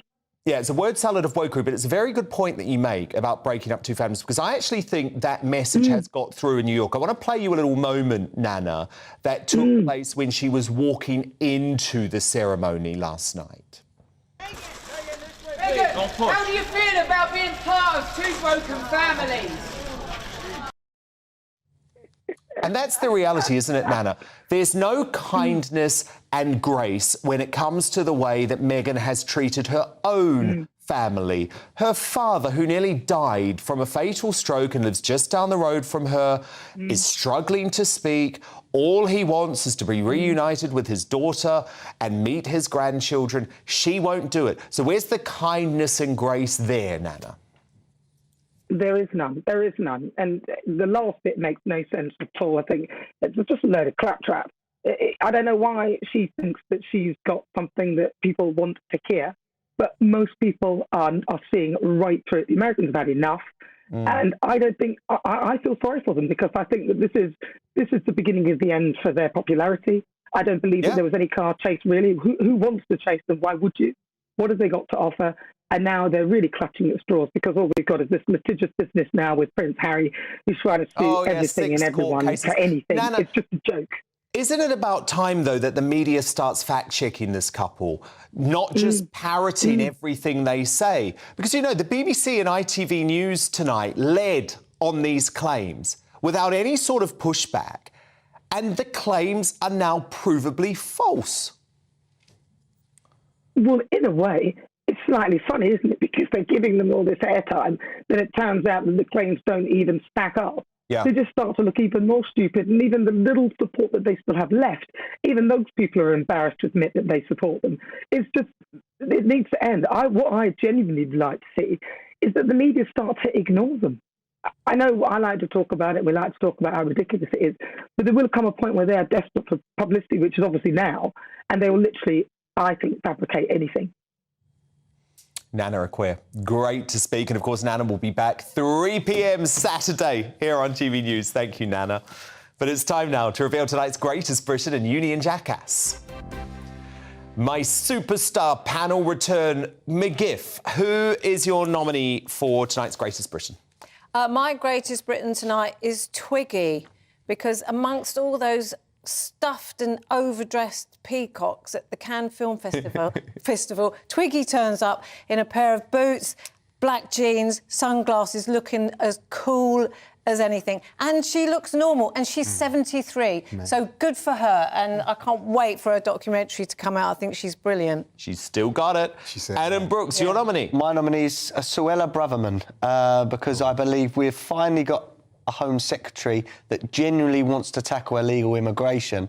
Unfortunately, the weak cabinet won't let her. But if we lose her and get someone weaker, I think it's going to get even worse.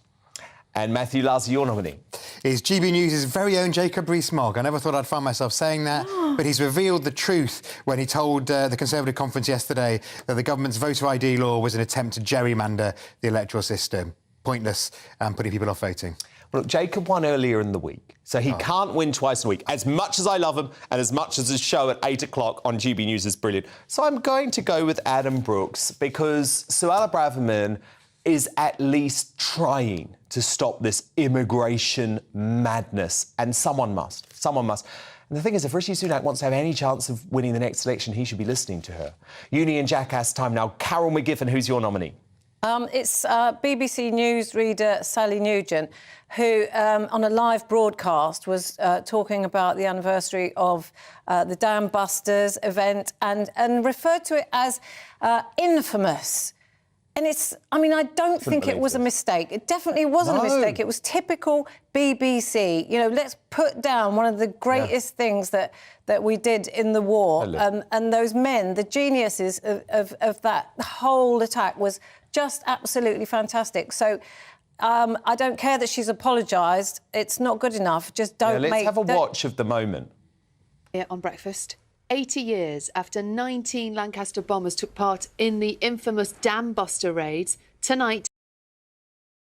Just a little bit of advice to Sally Nugent.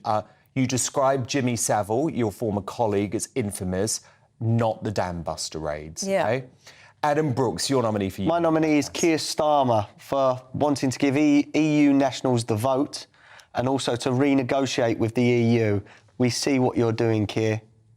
Absolutely. This is starting to unravel. That was also a BBC interview where Keir Starmer admitted he wants to renegotiate with the EU. What does that mean? Clearly, it means re-entering the single market. Clearly, if he gets in with the Lib Dems, we'll be on a path for another referendum. Be very careful about what Keir Starmer's doing at the moment. We're actually starting to see Starmer's true colours this week, and it's very terrifying what's ahead for this country. Matthew Laza, your Union Jackass nominee. Is Anne Widdecombe for saying that those complaining about the spiralling cost of a cheese sandwich should eat something else. I think you should remember that the last figure who said let them eat cake, it didn't end well for them. Yeah, but Anne's honest. Look, she's going to be on the show tomorrow night. She's a regular here. This is what she said. We've seen it. Yeah, but what do you say to consumers who literally can't afford to pay even for some of the basics if they've gone up the way that cheese sandwich has with all its ingredients? Well, then you don't do the cheese sandwich. Do you disagree with her, Carol? Well, what do you mean you don't eat the cheese sandwich? I mean, what's the alternative? Can't afford it. Well, it's about budgeting. Look, the problem is, if any Conservative talks about budgeting, Adam Brooks, they get immediately torn down. Budgeting is important. But look, of course, I'm not going to go with Anne Widdecombe because she's got to be on the show tomorrow. I'll never win. I'll never win. But I'm going to go with the BBC presenter, Sally Nugent. You know, maybe sometimes, Sally, when those woke lefties who work on your show are putting in terrible words like infamous when you're talking about the Dam Buster raid, don't just read what's in front of you. Grow some balls. Carol McGiffin, Adam Brooks, Matthew Laza, my fabulous superstar panel, thank you so much. Thank you for your company tonight. I'm back again tomorrow from 9 p.m. Next up, though, it's the brilliant comedians on Headliners. Good night.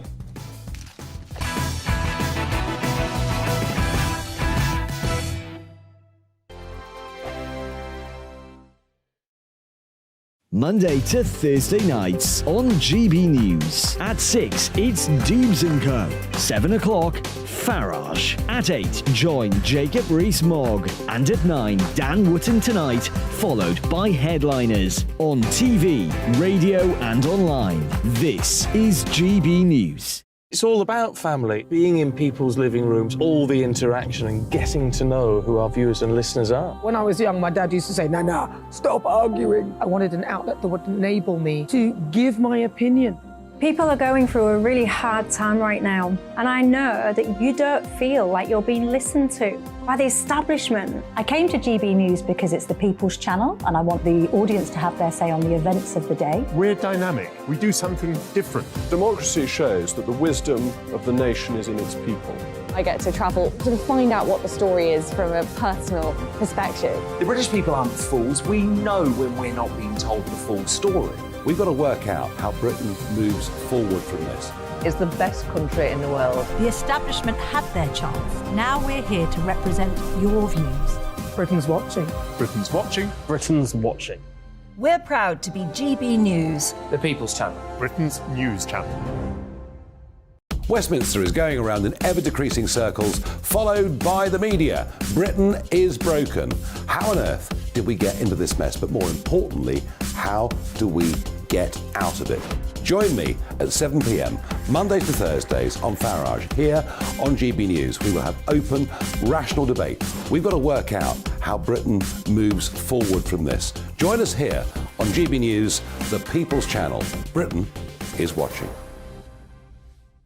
I'm Jacob Rees-Mogg, the Member of Parliament for North East Somerset and a former government minister. For years, I've walked the corridors of power in both Westminster and the City of London. We need to have the arguments, the discussions on how we make it better. Crop failures, famine, war, suffering on a scale completely unimaginable. We are putting the cart before the horse. As Charles I said at the scaffold, he was the true defender of liberty. Yeah, I've completely derailed the conversation. Join me Monday to Thursday at 8 p.m. on GB News, Britain's news channel. GB News has its own late-night paper preview show, Headliners, where comedians take you through the next day's top news stories. You don't have to bother reading the newspaper, we've got it covered for you. Headliners, every night at 11 p.m. and repeated every morning at 5 a.m. We won't send you to sleep like some of the other paper review shows out there. GB News, the People's Channel, Britain's news channel. Join me, Camilla Tominey, on Sunday mornings from 9:30, taking the politicians to task and breaking out of SW1 to see how their decisions are affecting you across the UK. Bursting the Westminster bubble every Sunday morning, only on GB News, the People's Channel. Britain's watching. You've probably seen politicians interviewed 1,000 times, but we do it differently. We find out who they really are, we don't shout, we chat, and hopefully we bring a bit of light, not just heat. Did you know Kate Moss? Apparently. Do you have a pair of jeans or a pair of jeans? No, of course I don't. What would I do with them? My friends are like, oh my God, what's she doing now? Join me every Sunday at 6 for Gloria Meets, only on GB News, the People's Channel, Britain's news channel.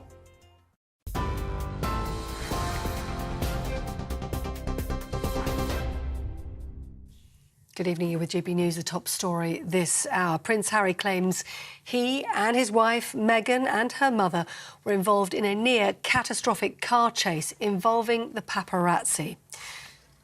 A spokesperson for the couple said the incident happened after they attended an awards ceremony in New York last night. The statement said the relentless pursuit, lasting over 2 hours, resulted in multiple near collisions involving other drivers on the road, pedestrians and 2 New York Police Department officers. The NYPD has confirmed an incident did take place involving Prince Harry and Meghan and said that numerous photographers had made their transport challenging. But the New York City Mayor, Eric Adams, said public safety comes first. Press, paparazzis, they want to get the right shot, they want to get the right story. But public safety must always be at the forefront. The briefing I received, 2 of our officers could have been injured, and it would be horrific to lose an innocent bystander during a chase like this, and something to have happened to them as well. So I think we have to be extremely responsible. I thought that was a bit reckless and irresponsible. Well, in news here at home, one of the world's largest car manufacturers is warning it may have to close UK factories, meaning thousands of job losses if the government doesn't renegotiate the Brexit deal. That's after Stellantis